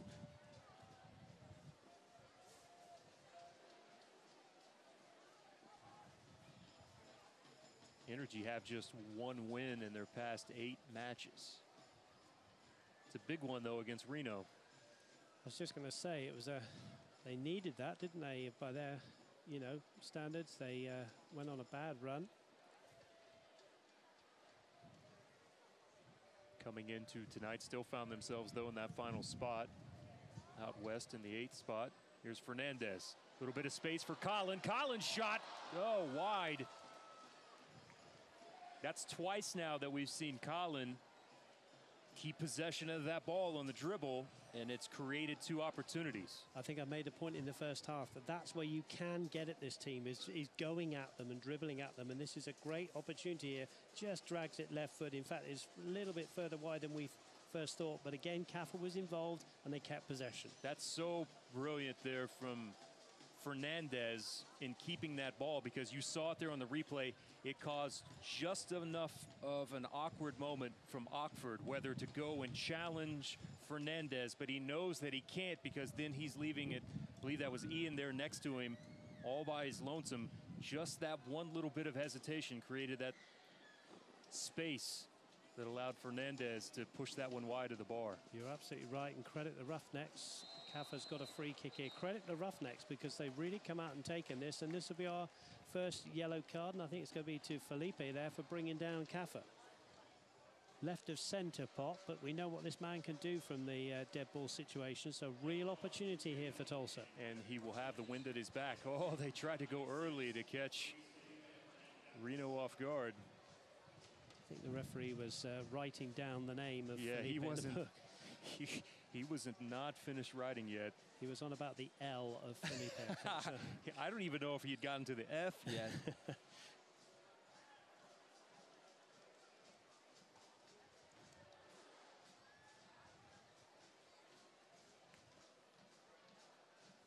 Keep an eye on Sventusson towards the back post.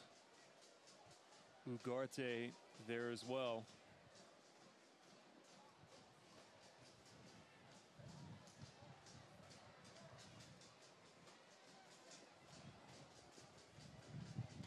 Ursano seems to have the wall exactly where he wants it. Referee has the proper amount of space.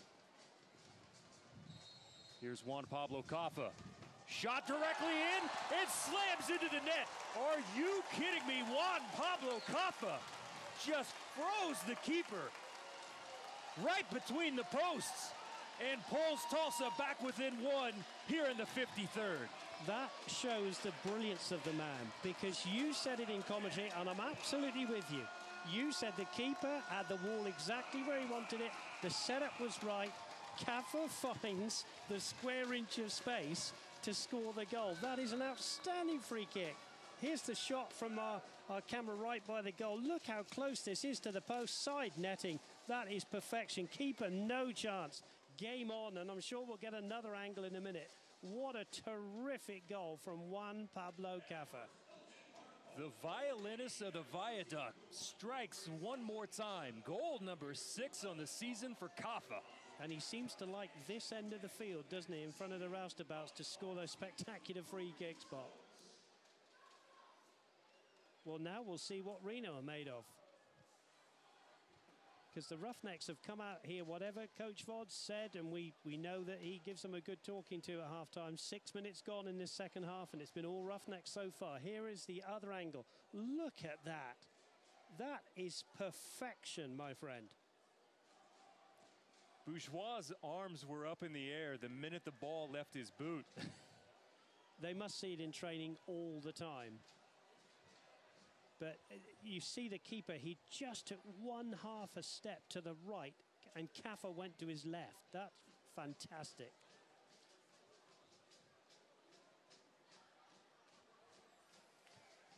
So what type of energy will this provide? Here's Bourgeois, tracks it down towards the byline. Nice ball played in. It's Calistri. Oh, good defending there. Great defending as Morel was able to knock that one down away from Calistri, but great build-up from the back. And a really intelligent ball from Bourgeois. Could have gone long with a cross, went short to Calistri. Here's Katha on the corner.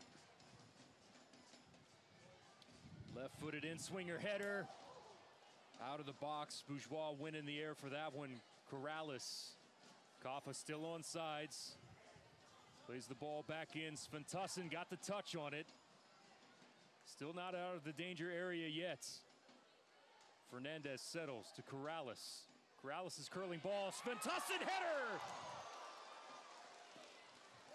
Well, Sventusson thumps the turf there because he perhaps, by his own standards, wanted a header more on target there. He's just wide. What a great ball from Corrales. And there's Sventusson thumping the turf after this because he knows he's gone wide. Perhaps another time would have headed it back across goal. But this is tremendous response from the Roughnecks. Roustabouts have come to life.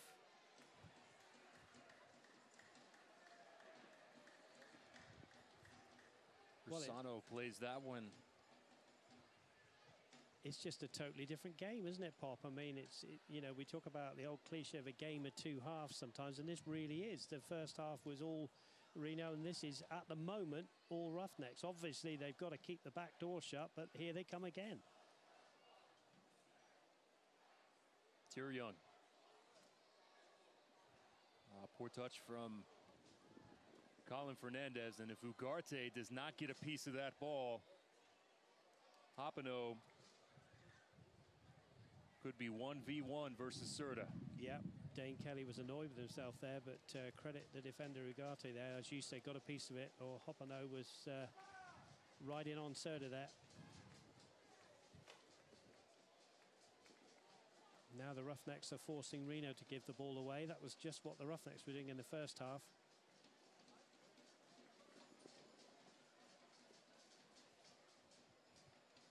Give away in midfield, and it's too much on the touch to the outside. George Corrales from the back line now. Guillen unable to keep that ball in. And now I think with the goal, it forced his coach, Fordro, to just hang on for a little while before making any changes. Not that he was imminent in going to do those, but he might just leave this for a little while.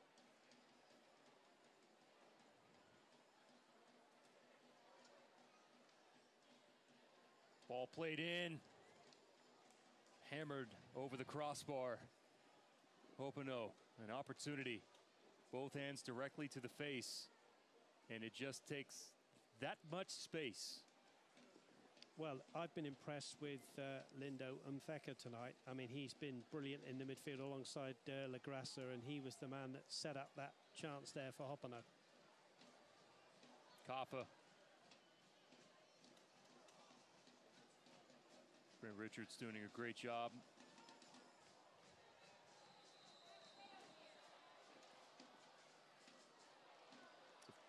Yellow on Corrales. Slightly late on Felipe there. Referee straight out with the yellow card.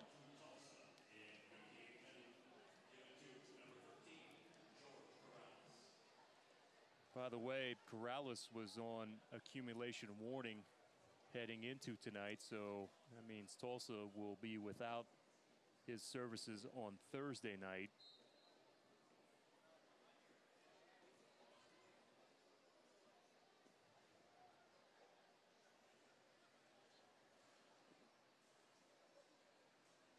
Corrales has been one of the true finds from this coaching staff this season for the Roughnecks. 34 starts and appearances for Cuba. 2015 Gold Cup. Playing there for Cuba and received permanent residence status. He's been outstanding, hasn't he? Unusual for him playing in the Central 2 tonight. I'm just wondering whether he might be the man to make way, you know, give him a rest. And obviously he's going to sit out Thursday, though, but he might be the man to give way tonight. But he has been brilliant this season, hasn't he?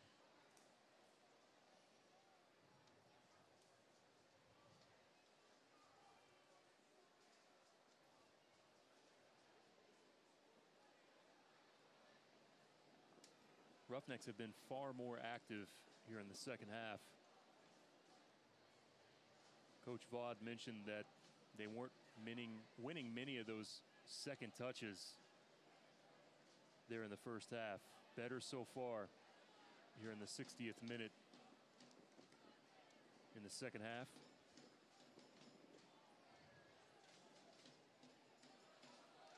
Bradley Bourgeois has settled in very well to that right back spot. He's just been caught up the field here a little bit. Hopino finds Kelly. Hopino gave that ball up and continued the diagonal run through. Kelly was trying to fit it in a tight space.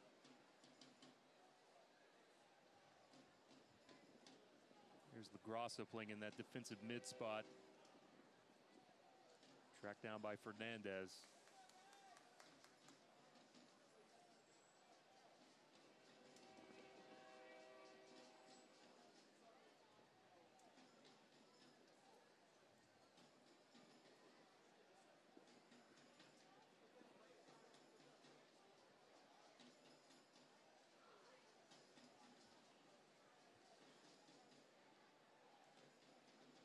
Sventusson.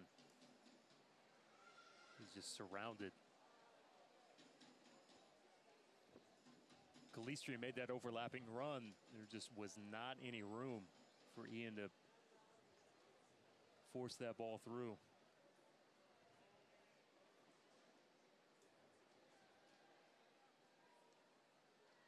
Jadama was physical there on Dane Kelly. There's a few shouts from the Reno bench there of a push in the back. But that's the way you've got to look after Dane Kelly, isn't it? Got to be tight to him. LaGrassa turns centrally to the far side of the pitch. Mveka. He's one of those players, Mveka, that's been everywhere, isn't he? He's covered every single blade of grass on this field, and he's just a talented player in the midfield. Him and LaGrassa really hold things very well together in that central two.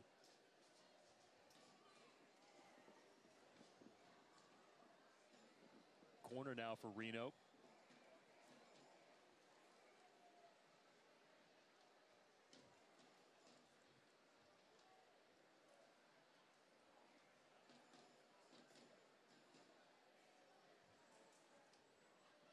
From the far corner, header. Oh, and then the save.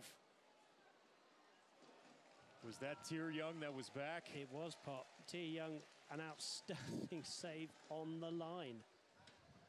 I don't know whether he got it in the chest or whether he got it on the head, but he kept it out. We'll maybe have another look at that in a moment. It was a powerful header from the corner. Tier Young just kept 1868 FC off the board. There's a run from Calistri through. Keeper got to it first. And now Dane Kelly. Ugarte prevents Mveka from receiving that ball forward.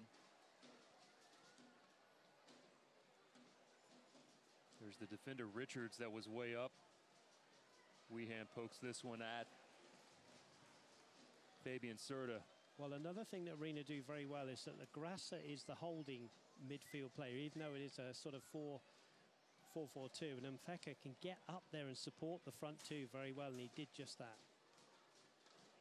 Katha there looking for Calistri centrally. Katha kind of tumbled.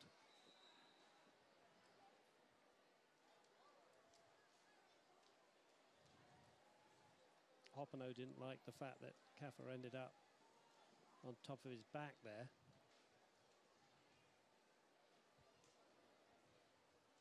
It's been a good game, though. There's been hardly any nonsense, as there, and the referee's well, he's going to give Katha a yellow card there, Pop. But you know, it's been a good game.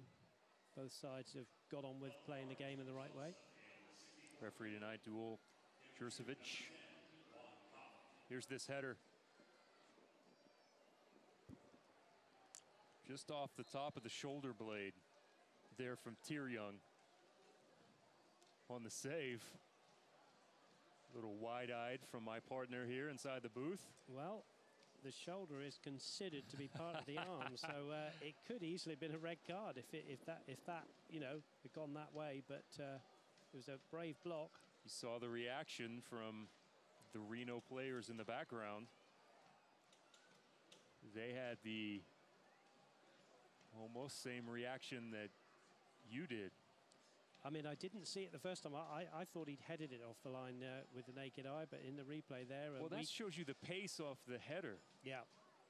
And we get the privilege of a replay, of course, and the referee, as we often say, does not get that at the moment in this game. We can talk about VARs. Yeah, MLS moving forward with VAR. What I'm liking in the Premiership in England this year is going to be the diving aspect. I think that's they've got a panel ready to look at those. So I think that's a really good move forward. Katha. Maybe one too many touches from Juan Pablo Katha. Yeah, didn't want to hit it with his right, did he? It was on his left, then onto his right, and then he wanted to go back on his favoured left, but was dispossessed. And Reno started to get this ball down and play like they were a little bit in the first half now. Pendulum swinging back a little bit Reno's way, even though they still lead the game 2-1. To the back for Murrell. Finds Ockford.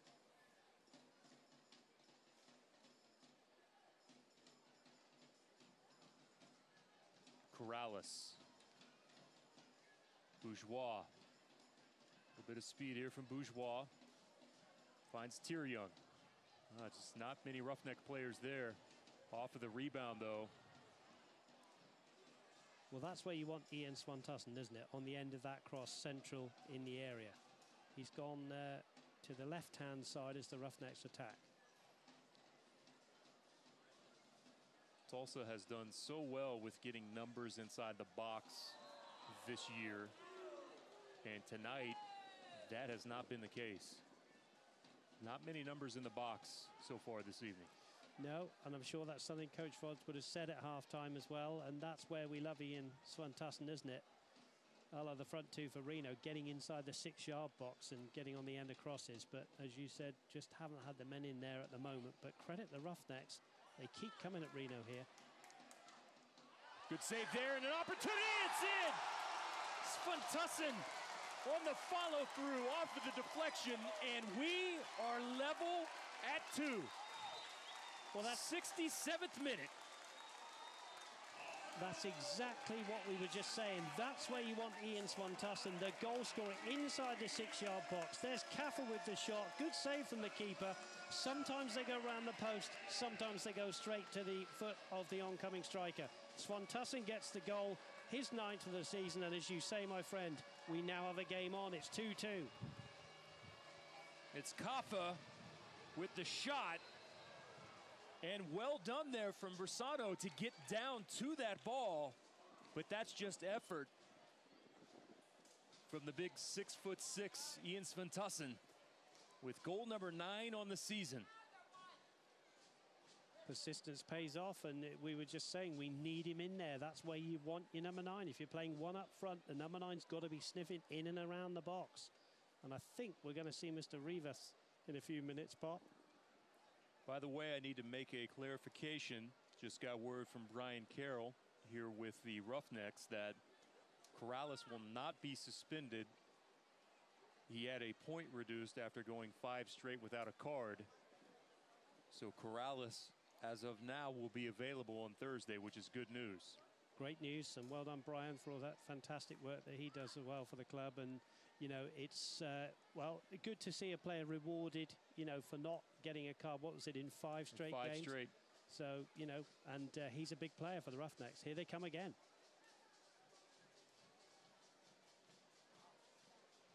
Now will that collar start to tighten up a bit from Reno?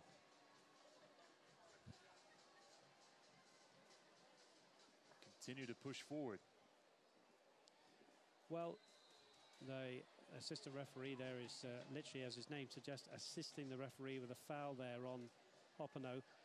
It's one of those games, Pop, where you just feel that either side is gonna, you know, gonna get the next goal. You can't predict it. Here's the goal again, and that's sheer persistence from the big number 9, isn't it? And he loves scoring at that end of the field as well, does Ian Swantussen. 9 goals this season, as you can see, tied 6th in the USL. Well, and Morel was almost there at the exact same time, but Morel's also giving up, what, 6-7 inches at least? Yeah, Ian's a big lad, isn't he? And those long legs, he slid in. And I love seeing goal scorers get goals like that. You know, we know he's prolific with his head, but that's a great poacher's goal. Well done, Ian.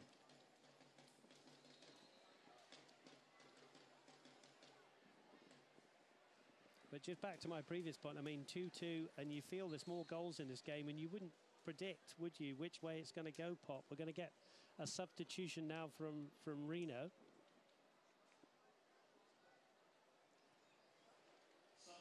This is Brian Brown coming in for Mfeka. Well, Mfeka, take a bow, sir, because you've had a fantastic game tonight. I don't know whether he's run himself ragged and he's got to come off because he's exhausted. But I've been really impressed with him. Reno fans, you have a good player there, in my opinion, in the centre of midfield. And it looks like a straight swap. Or as I say that, Hopano, I think, has gone out to the right. And Felipe, yeah, he had kind of dropped into that position even before this sub had happened. By the way, Brown, Philadelphia Union, 2014. 8 appearances. Played for Harborview FC and Red Stripe Premier League. Played for the Charlotte Independents last year in USL. Had 9 goals in 27 appearances.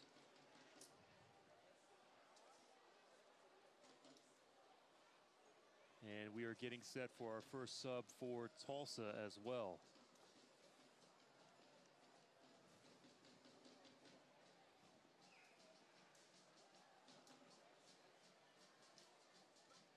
We've talked a lot about the impressive visitors, but hats off to the home side, the Roughnecks. Here's Felipe. Good challenge there from Tyr Young. But Pop, I'm sure you would agree with me that you've been impressed with especially the second half of the Roughnecks. Yes. Obviously 2-0 down at half-time. Could have gone really pear-shaped, couldn't it? But they've come back and it's now 2-2. But this game is far from over. Both sides quite attacking. That ball couldn't fit in. Searching ball forward for Dane Kelly. This will be a corner. Ugate's had an impressive, quiet game at the back. He got the touch there ahead of Dane Kelly. And now the Roughnecks are going to make their change. It's Fernandez and Joaquin Rivas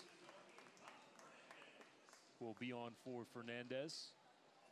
Rivas now with his 19th appearance, has played almost 1,400 minutes, has 3 goals on the season and 2 assists. 25 shots. Well, I'm going to be interested to see who's gone in there for Colin Fernandez. Back post, oh, Serta sees that one. Find its way over the top of the bar. Be interested to see the replay as well. The corner came in from Guillen there. He's gone across to the other side now to take another corner. Here's the ball into the box. There's a header down and then a knee. I think it was from Guillen. Yeah, Guillen got a piece of it. Sends it over the bar.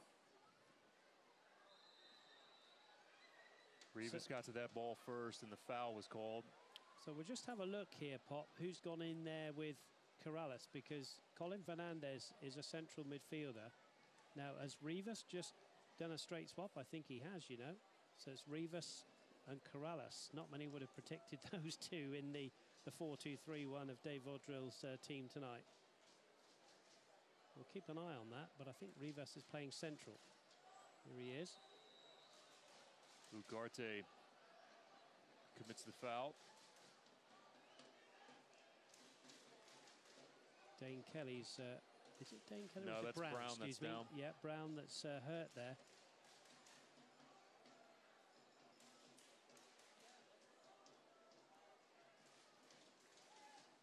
Just see the foul here from Ugarte. I said he's had a quiet game tonight. Never shy of a challenge. Well, not too much in that. I think it just caught him on the ankle and the way he went down. He's okay.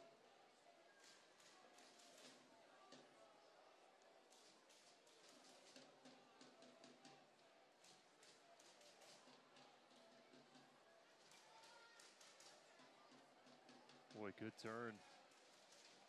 Good job by that line of defense coming through and cleaning up that play. Niederhauser working there against Calistri.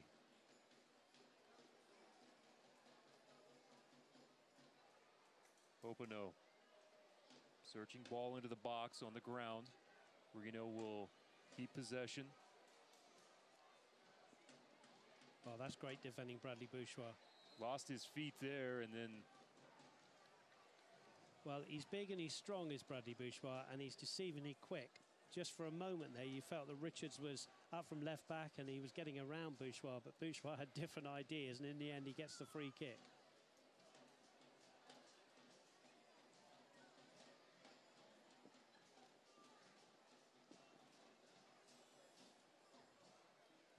His recovery speed that Bourgeois has, I think some of the best in the league. Tremendous, isn't it?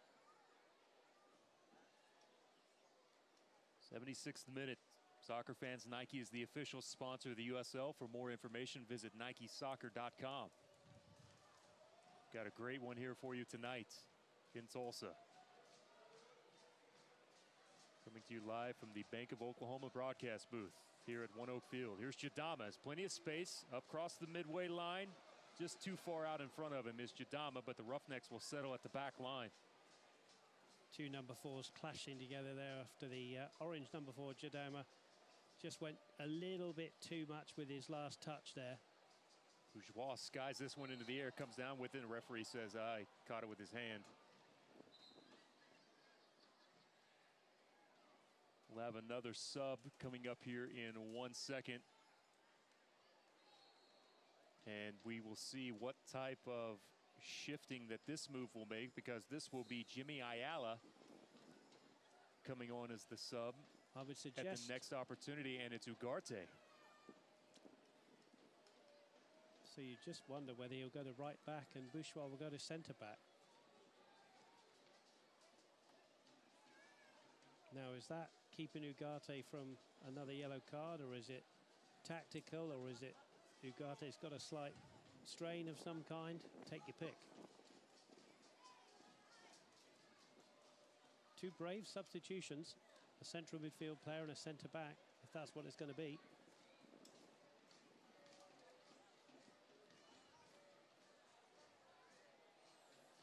Popedo with the cross. Looking for Brown. He found his man.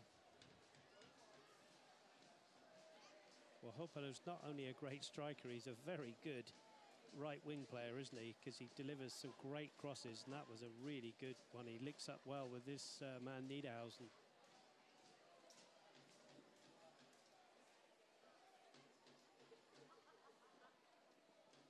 Popedo was, in a way, that super sub with Philly, with the Union.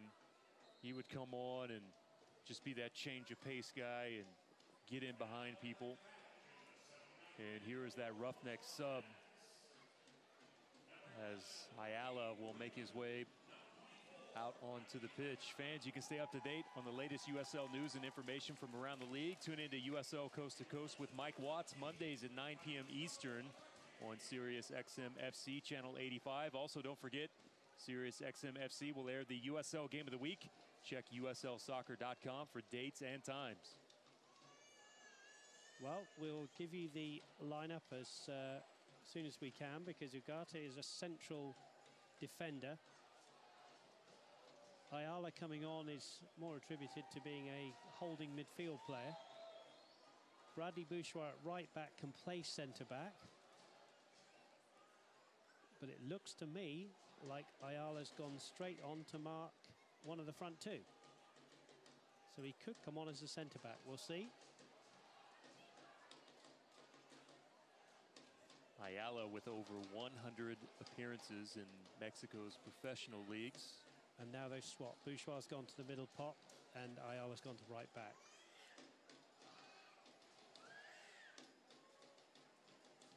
Good job cutting that ball down. That's Guillen. Important 10 minutes of the, well, both teams' season here. Neither team will want to go away from here with nothing.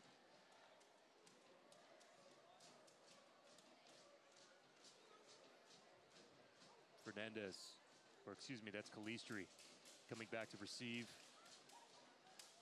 Ball dumped here towards the corner.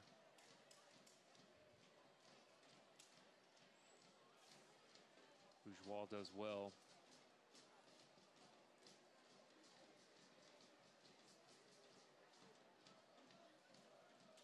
$3,798 in attendance here tonight.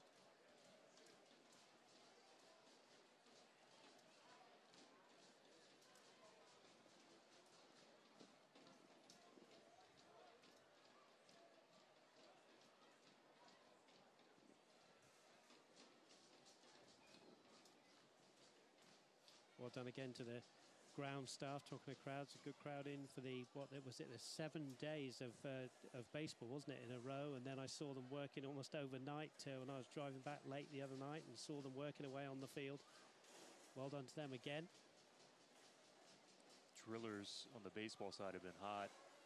The AA, haven't they, franchise for the Dodgers. Speaking of hot, the Dodgers, they may not lose another game this season. Here's Rivas. Unleashes one from about 20 yards out, well over the top of the bar. But the first opportunity for Joaquin. Yeah, long way out, good few yards over, but never shy of having a go with that trusty left foot. Case and Associates is your home for the Roughnecks players when they're not on the pitch here at ONEOK. You can look to Case for all of your apartment needs. CaseUSA.com, proud sponsor of the Tulsa Roughnecks. Good defending, that's Bourgeois.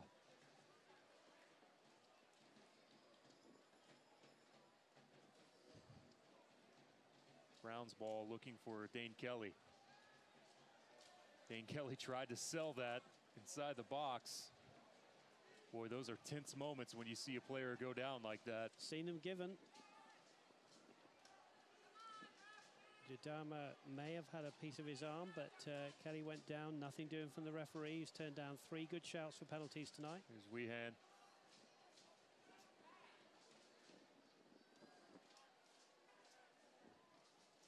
Opino. Ball towards the byline, and now a corner coming up. Well, well done, Joey Calistri there, running all the way back to at least put pressure on Niederhausen as he tried to get the ball in. There's Jadama, who, well, maybe had a piece of Dane Kelly's arm. It was certainly tight to him, which you want to be, but dangerous moments with 8 minutes to go, and the referee gives one decision either way.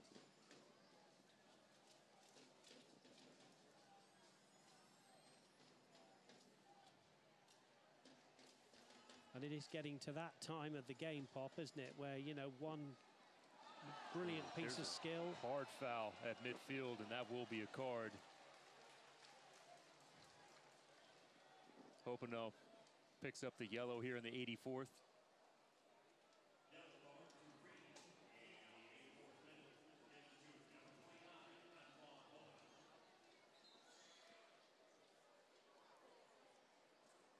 Just stopped Rivas completely in his tracks. Roughnecks are getting their 3rd sub ready over there.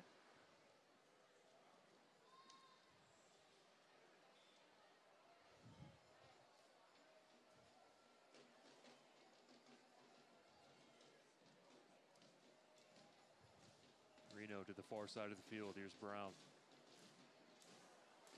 Good move, gets to the byline. Ball still on his foot, and a save, and then a goal.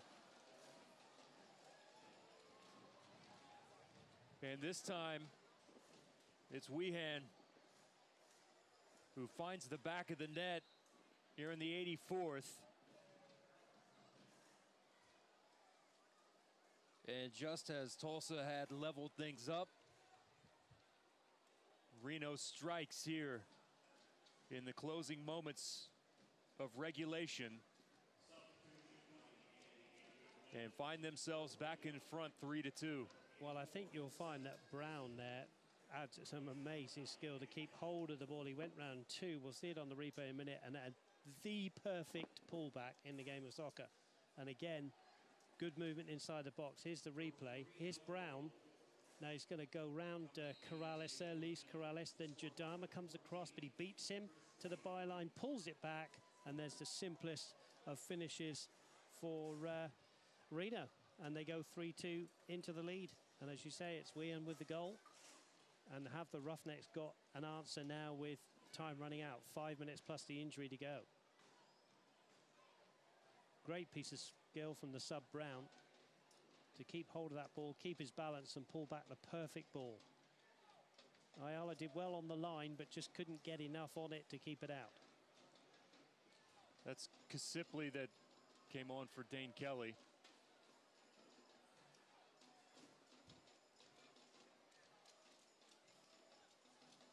So Kelly leaves with 1 goal tonight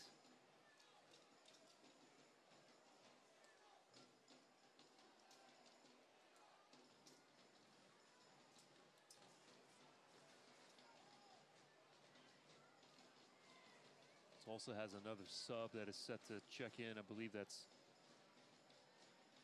Brady Ballou.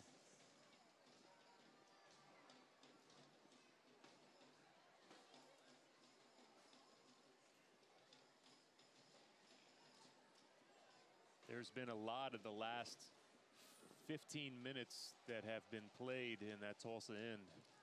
Credit Reno again. They've come back. They weathered the storm. I mean, I say weathered the storm. They did concede 2 goals. It was 2-2, but they've come back, and that was their best chance of the second half, and they've taken it, Pop, 3-2. Game not over yet, but you're right. They've got hold of the football in the middle of the park again.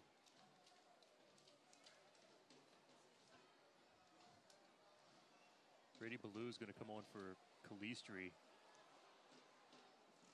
Just played that ball behind Ayala. Katha's offside there. Came back from an offside position. And now Reno will slow everything down. And as you say, we'll see Brady Ballou. Well, you know what you're going to get from Brady, of the bags of energy. I mean, he's only got 5 minutes to go, but he will give everything he's got. Calistri, quiet game by his own standards tonight.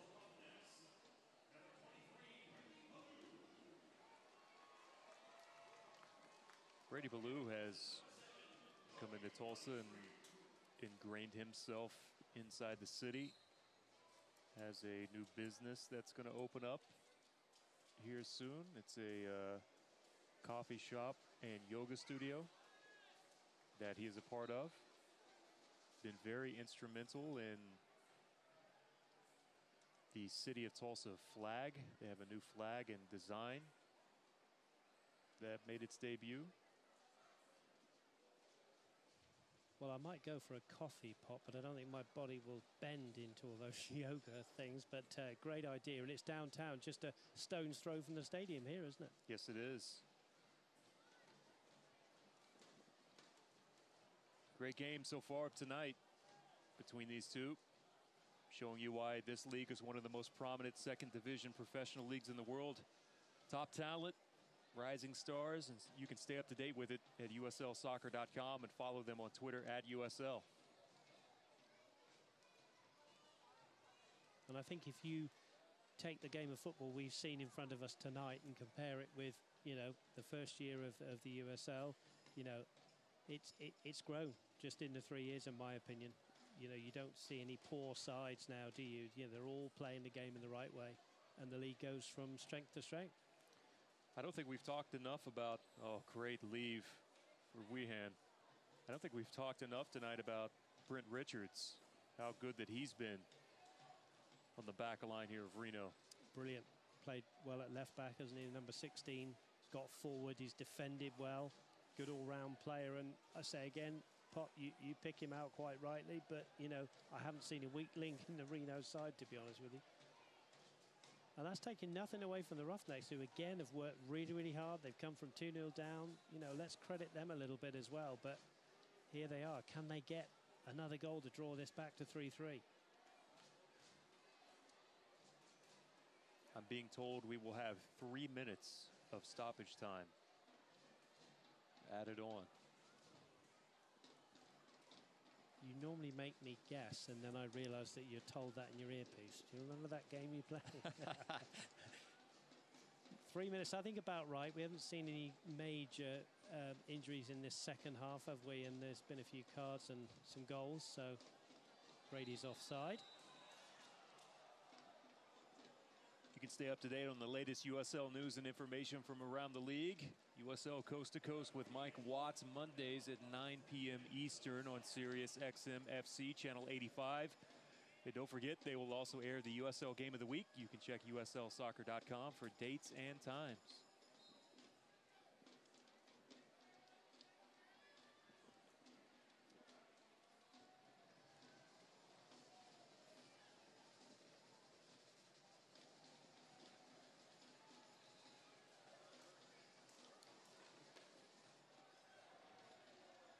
So we're playing the time added on, as you have just heard. It's 3 minutes. Is there a surprise in store, or are we going to see Reno walk away with all 3 points?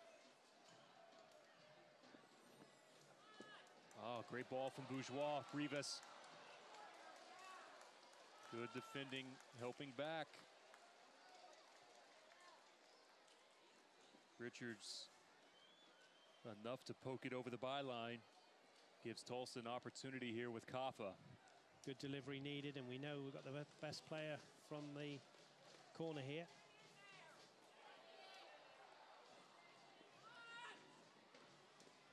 Brady settles, finds Katha out wide on the touchline. Curling ball played in, keeper comes out, got a piece of it. Did well because he had to get over the top of Matt LaGrassa as well. Weehan dumps that towards Serta. And Serta's got to dump it straight back. Poppers need time now of the essence.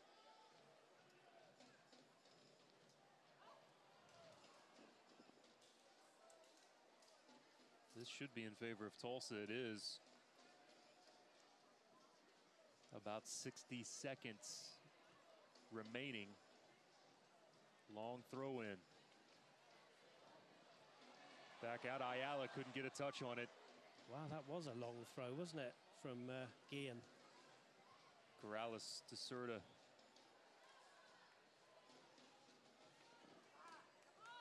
Reno may try to sub. They may run out of time. Foul there on Ayala as LaGrassa picks himself up.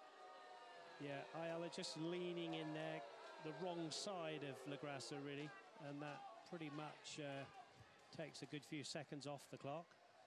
Referee checks his watch again. That's what you don't want when you're chasing the game with a few seconds left.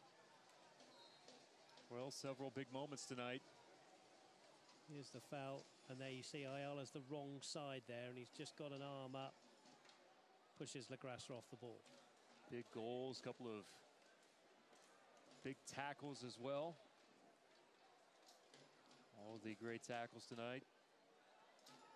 Brought to you by the new face of Strong, the Chevy Silverado. And that will do it. Reno behind a goal in the waning moments. And the winner comes from Chris Weehan. And Reno will finish this three-game swing here to the Midwest with 6 total points in knocking off Swope 4-1. They fall at Taft on Wednesday and then beat the Roughnecks here 3-2 to improve to 10-5-6 on the season and further strengthen their hold in playoff positioning in the Western Conference. And they've got to feel pretty good about this 3-game swing here in the middle of the country. Yeah, impressed me tonight. Roughnecks came back, you know, they went 2-0 down. It's always difficult to win a game of soccer when you give the first 2 goals away. I say give them away. It was good movement from the front 2. They come back in the second half, Pop, 2-2, and then, you know, good piece of play from the sub Brown, you have to say, to pull that ball back for Mr. Weehan, who gets the game winner on the night. Reno got on the board early with ONEOK there in the 18th, then Dane Kelly in the 26th. Tulsa fought back. Goals from Juan Pablo Katha. Svantusson made things level at 2. And then it was a dogfight there until about the 83rd, in which the game winner was scored.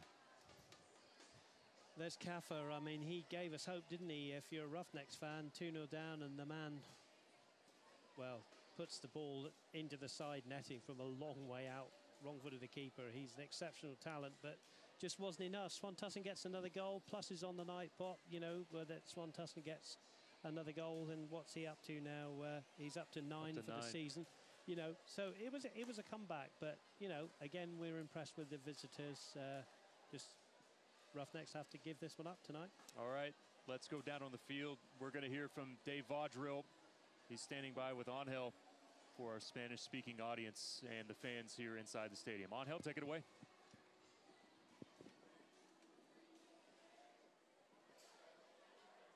empatar y al final se han ido los puntos. No, es muy difícil cuando estamos regalando goles, muy fácil goles de enfrente de arco. Los dos delanteros son sin marcados y estamos trabajando muy duro en el segundo tiempo, pero es muy difícil. Es mucho para preguntar, para 2 goles y otra vez estamos recibiendo un gol en el 6, en el área, y no es posible para ganar cuando estamos recibiendo 3 goles. ¿Crees que el problema ha sido la defensa? Sí, estamos haciendo el video y estamos hablando que los dos delanteros tienen mucha velocidad y siempre quiere llegar atrás de nuestra línea y estamos ciegos, nadie está mirando la espalda y ellos están muy abiertos y por eso nos como castigaron. Una pena, una lástima haber perdido tras una racha tan buena de 5 partidos sin ninguna derrota. Sí, pero solamente un partido. Tenemos 2 más en casa y tenemos que mediamente preparar y dejar atrás y vamos a ganar los 2 en jueves y sábado. Muchas gracias. El jueves nos vemos. Coach, we talked at halftime about slowing those guys down and coming back. We were down 2-0, get tied it up 2-2. What do you take from that? You know, that late goal there. How do we come back from that? Obviously it's difficult. We had a great second half. We scored 2 goals. You know, we did what we asked for. You know, I went into the locker room and everybody's pointing fingers and yelling and screaming and shouting. And I was like, guys, if you put that much effort into the first half, we wouldn't be in this situation. But we asked them to respond and we did respond. Obviously, I think we were a little tired at the back there, just like they were. And the guy beat 2 guys on our end line. But I'm very happy with the way we responded. You know, when you give them 2 easy goals like that, it's very difficult to come back. And we made a great effort and came back. And I think, you know, obviously disappointed. But it's only 1 game. We got 2 home games, Thursday and Saturday. And it just gives us more incentive to go win those 2 games. What do you got to do to get ready for those 2 big matches next week, coming off a tough loss like this? How do you come back from something like that? Well, we'll have to rotate players. You know, guys looked a little tired out here, and they should have been the more tired team because they played on Wednesday. But we'll definitely bring in fresh legs. You know, we have a couple more loans coming in, and you know, we can't sit back and wait for it to happen. We're going to go make it happen. Thank you so much, Coach. Good luck next week. All right, thanks, Justin, and thank you, Angel Garcia, for checking in with Coach Vaughn. Roughnecks fall here this evening 3-2 to Reno 1868 FC. Back here on Thursday as St. Louis comes to town, and then the quick turnaround with OKC and the black and gold derby on Saturday. Before we get to some of the highlights, Dave, some of your quick thoughts on tonight's performance. Well, it was a different lineup for the Roughnecks, wasn't it? It wasn't the settled back 4 that we used to. We had Corrales in midfield. It was a little bit different. They gave, you know, the 2 goals up, but credit them for coming back against a strong Reno side. They just couldn't hold on to that 2-2. You just felt there was another goal either end, and possibly the pendulum was swinging a bit more towards Reno. As I always say, Pop, when you've lost, the best thing you want is to turn around quickly and get your next game. And, you know, 2 games in 3 days, Thursday and Saturday, is just what they want. And, you know, St. Louis, a relatively close team geographically. They don't score a lot of goals. They've drawn 0-0 tonight. And then you've got OKC, who have actually beaten the league leaders 2-0 tonight. So 2 interesting games to come up. Come back. If you can't come back, listen and watch us on YouTube. The 5-game unbeaten streak is over for the Roughnecks here after losing 3-2. Let's take a look at some of the highlights from tonight's matchup with Reno coming in. Here's Oily with the kids tonight. Roughnecks mascot, and first goal of the night, and it comes from a man that you knew was going to be dangerous, but Felipe made this happen, and here's ONEOK, who finishes. Goal number 8 on the season, and in the 18th minute, Reno had the lead. This was just sheer persistence from Reno, and the ball will end up at the feet of the man you just do not want to give it to 7 yards out, Dane Kelly, and he scores, and it was 2-0 into the second half. 15th goal of the season for him. Here's Fernandez. Fernandez here sees some space. Dribbling through here, creates the opportunity and just pushes that one wide. And here's this brilliance from Juan Pablo Katha for Tulsa to strike first. Well, the man is just unbelievable. I mean, that's a long way out, Pop, and he gets it onto the side netting. I don't know if we're going to get another view, but you see the keeper just take a little step to the right. There he goes, and Katha goes to his left. That is sheer brilliance. And here we'll see it one more time. There's the little step to the right. Keeper doesn't think it's going to go there, and Katha, well, he's just amazing, that guy. Here's was a chance by Fernandez off of a great ball played in from Corrales. And this was just moments after that Katha goal. Ian upset with himself as he pushed it wide. There's the clearance off the line, isn't it? And, you know, on another day, possibly that could have been given as a handball and it would have been a red card. But what a fantastic clearance, you have to say. But back came the Roughnecks in the impressive second half. The shot from Katha from distance. Fernandez follows through. 9th goal of the season for Ian. And the Roughnecks at that point tied things up. And that's where you want your number 9.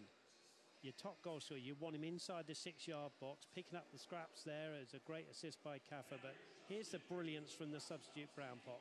Just look at this. Leaves Corrales standing, goes the other side of Jadama. Jadama doesn't think he's going to go that way, and then lays it on a plate for Weehan, and that proved to be the winner of the game. Great run from Weehan coming through there. Tyrion caught watching, and Weehan came through, and there's a reason why he was voted as Rookie of the Year candidate at the halfway point of this season. Well, it was a fun one to call, I will say that. Unfortunate for the Tulsa side here this evening as Reno comes in with the 3-2 victory. How about we do this again next Thursday, my friend? I will be here. I'm kid in a candy shop. You know me. I'll be here, Pop. And there are good things we can take away from tonight. Okay, no points. There are good things we can take away tonight. And I'm sure Dave Vaudreuil will have a good week with the boys. We're back here Thursday and then again Saturday for the Black and Gold Derby. Can't wait.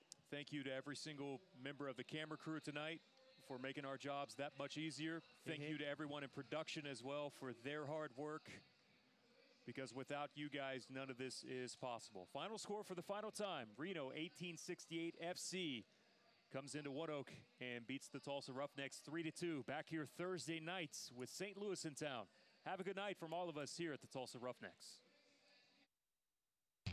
Your Tulsa Roughnecks return home on August 10th and 12th for a pair of matches with playoff implications. Join us on Thursday, August 10th as we battle St. Louis FC on $5 Thursday night, where all tickets are $5 off. Then it's round 2 of the Black and Gold Derby as the boys look to make it 2 in a row against in-state rival OKC Energy FC on Saturday, August 12th. Kickoff is set for 7:30 both nights. Visit roughnecksfc.com today to buy and print your tickets from home.